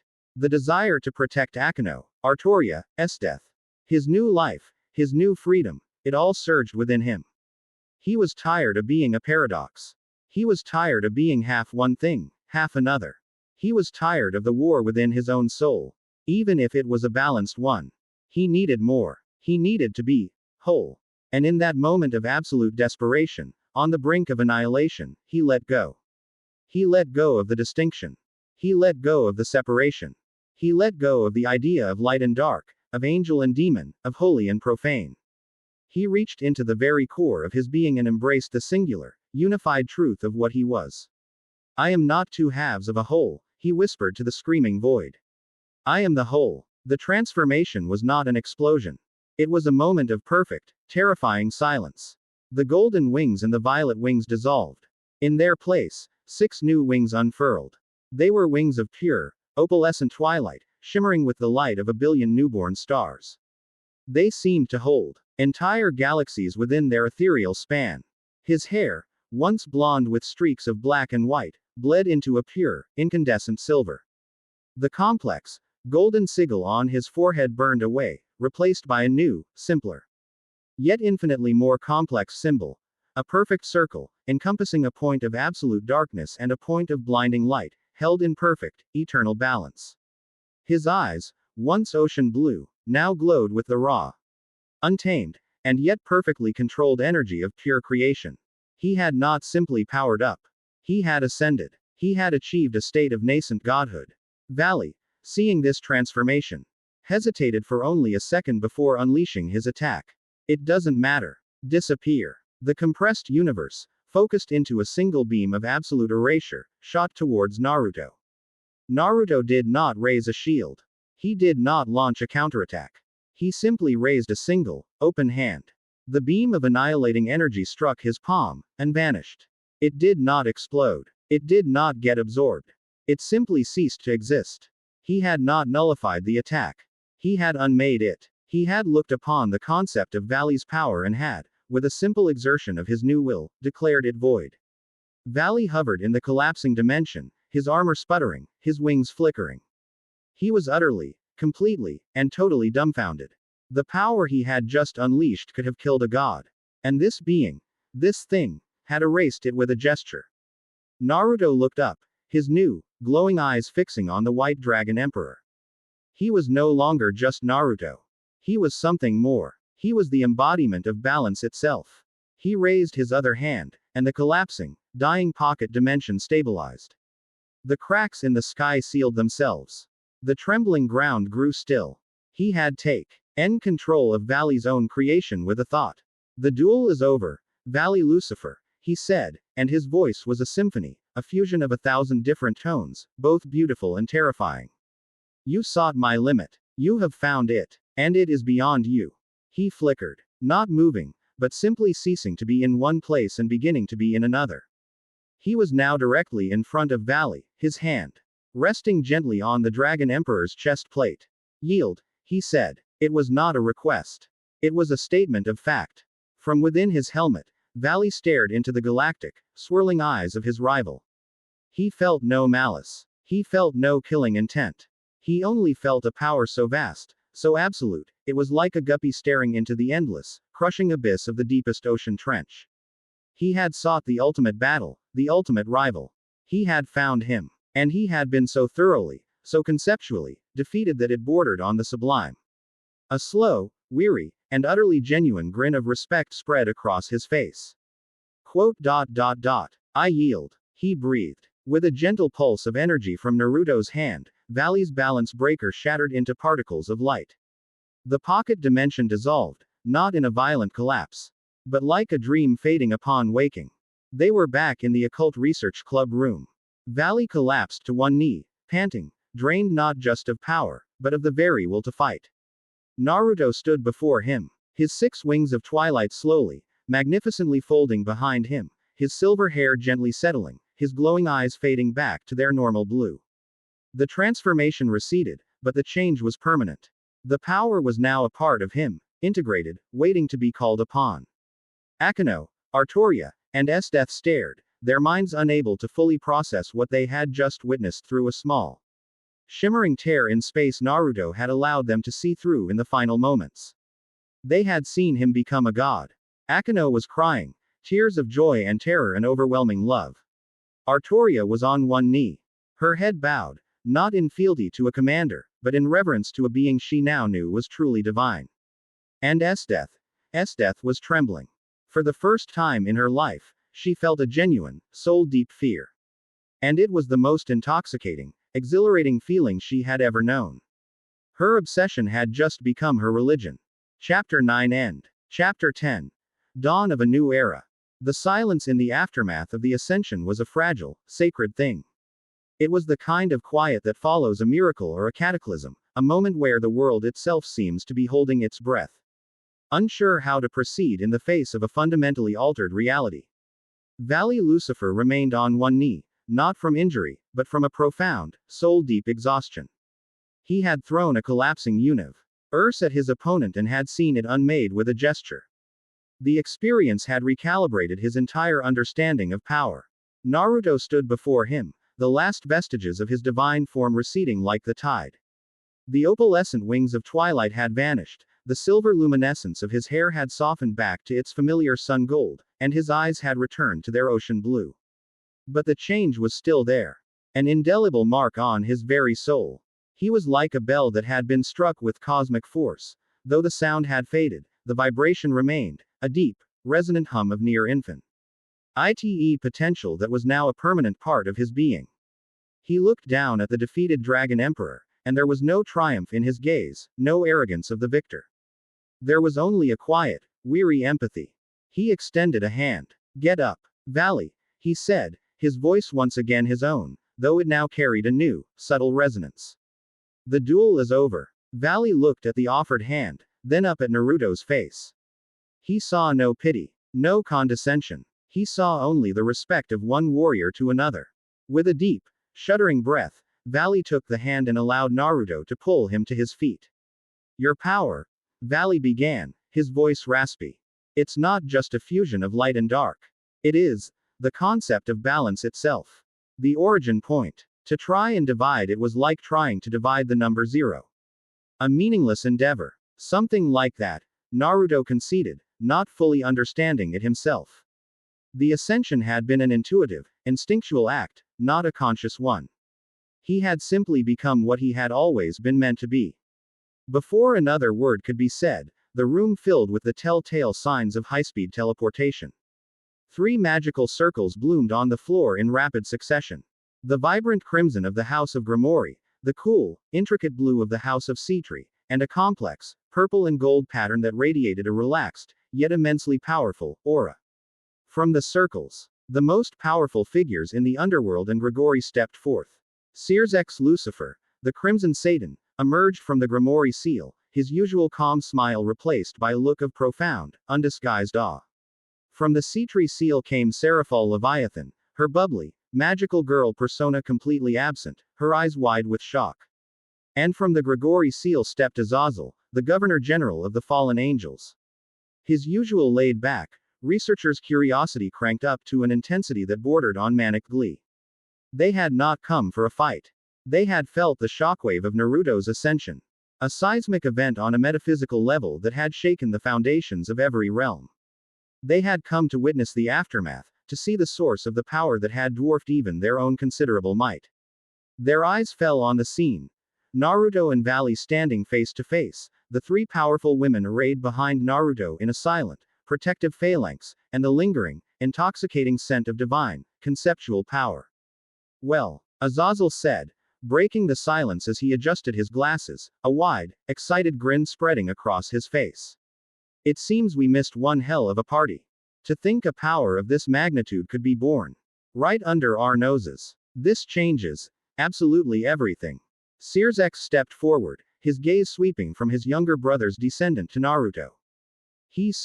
LD feel the story of the battle in the residual energy. You defeated him, Searsex stated, his voice filled with a quiet wonder. You defeated the White Dragon Emperor at his full power. It was a duel between rivals, Naruto replied, his tone making it clear that the matter was personal and concluded. And now it is done. Valley, surprisingly, nodded in agreement. He is my superior. The matter is settled. He looked at Naruto. A new, different light in his eyes. It was no longer the hungry look of a predator seeking a fight. It was the keen, focused gaze of a student who has just found his master. The Chaos Brigade's test is over. I will honor my loss. They will not trouble this city, are you, again? Not unless I command it. He was, in effect, pledging that any future conflict would be on his terms. A declaration that separated his personal rivalry from the chaotic agenda of the Chaos Brigade. With a final, respectful nod to Naruto, he vanished in his own teleportation circle, leaving the leaders of the factions alone with the new god in their midst. So, Azazel said, rubbing his hands together with unconcealed excitement. What happens now? You've proven you're arguably the most powerful single entity in our known reality. You've negotiated a truce with heaven. You've brought the White Dragon Emperor to heel. You're not just a new player, kid. You've flipped the entire board over. This was the crux of it. The old world, with its delicate balance between the three great factions, was gone. Naruto's existence, and now his demonstrated power, had created a new reality. Naruto looked at the assembled leaders. He saw their awe, their caution, and their strategic calculations. He knew this was a pivotal moment. What happens now? He said, his voice calm and clear. That we formalize what has already become fact. I am not a member of the devils, the angels, or the fallen angels. My companions and I, we are a fourth pillar. It was a bold, audacious declaration. He was not asking for a seat at their table. He was building his own. A fourth pillar, Searsex mused, a slow, thoughtful smile forming on his face. A neutral faction, beholden to no ancient creed or political agenda. A sanctuary for the outcasts, the hybrids, the anomalies. His eyes flicked to Akeno, Artoria, and Esdeath. A house of kings and queens, with a god at its head. Precisely, Naruto confirmed. We will claim this city, Kuo, as our central territory. We will protect it, govern its supernatural affairs, and ensure its neutrality. We will not act against any of your factions unless provoked. In return, you will recognize our sovereignty. You will treat with us as equals.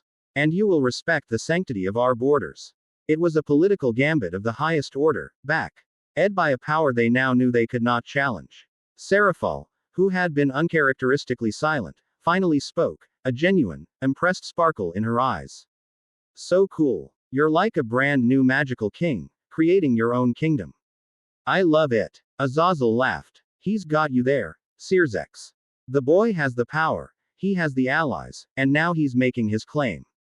To refuse would be to declare war on a being who just conceptually bitch-slapped the vanishing dragon. I, for one, vote in favor of this new arrangement. It'll be far more interesting. Searsex looked at Naruto, his crimson eyes holding a deep, profound respect. The underworld agrees. We recognize the sovereignty of your new house. And we formally recognize Kuo Town as your neutral territory. We will draw up a new treaty immediately. With the political landscape of the world rewritten in a matter of minutes, the faction leaders, sensing the need to let the dust settle, made their diplomatic departures. Searsex and Say. Rafal vanished in their respective teleportation circles, their minds reeling with the implications of this new era. Azazel lingered for a moment. He walked up to Naruto, his expression more serious than anyone had seen it before. A word of advice, kid, he said in a low voice. Power like yours, it doesn't just make waves. It attracts things from the deep. Ancient things. Things that were asleep. When the biblical God was still a boy. Be ready. Your real battles haven't even begun. With that cryptic warning, he too vanished, leaving the clubhouse in a profound, echoing silence. The tensio of the last several hours finally broke. Artoria sagged against a wall, the political and spiritual weight of the events finally hitting her. Death simply stared at Naruto, her expression one of feverish, almost religious zeal. Akeno was the first to move. She walked up to Naruto, her violet eyes swimming with unshed tears of relief, pride, and an overwhelming, all-consuming love. She didn't say anything. Words were inadequate. She simply reached up, pulled his head down, and kissed him. It was not a teasing, seductive kiss. It was a kiss of profound, earth-shattering emotion.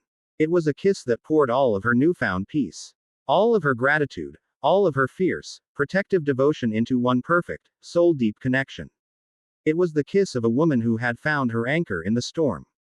The one person in all of existence who saw every broken, beautiful piece of her and called her whole. Naruto, who had never known such genuine, unconditional affection in his entire life, felt the last of his old world's walls crumble into dust. He wrapped his arms around her, returning the kiss with a gentle intensity that spoke of his own silent, deeply held emotions. In her, he had not just found an ally or a lover. He had found a home. When they finally broke apart, breathless, they simply rested their foreheads together. So, Akeno whispered, her voice husky. A king of a brand new kingdom. What's your first decree, your majesty? Naruto looked past her, at Artoria, who was now smiling a small, genuine smile. He looked at Death, whose terrifying obsession now seemed tempered by a strange, newfound reverence. He looked at the room, his home. At the city outside, his territory. At the new life he had forged from the ashes of the old one. My first decree, Naruto said, a real, warm smile finally reaching his own eyes, is that I keep my promise. He looked at Akeno, his gaze soft and unwavering. I believe I said I would be back for dinner. Akeno laughed, a sound of pure, unadulterated joy that filled the quiet room. It was the sound of a new beginning. The sun was now fully risen, its golden light streaming through the windows, chasing away the last of the shadows. A new day had dawned. A new era had begun. Naruto Uzumaki, the outcast, the weapon, the monster, was gone. In his place stood a god and a king, surrounded by his queens, the master of his own destiny. And as he stood there, holding the woman he loved, he knew, with a certainty that resonated to the very core of his newly ascended soul, that this was only the beginning of the story. Chapter 10 End.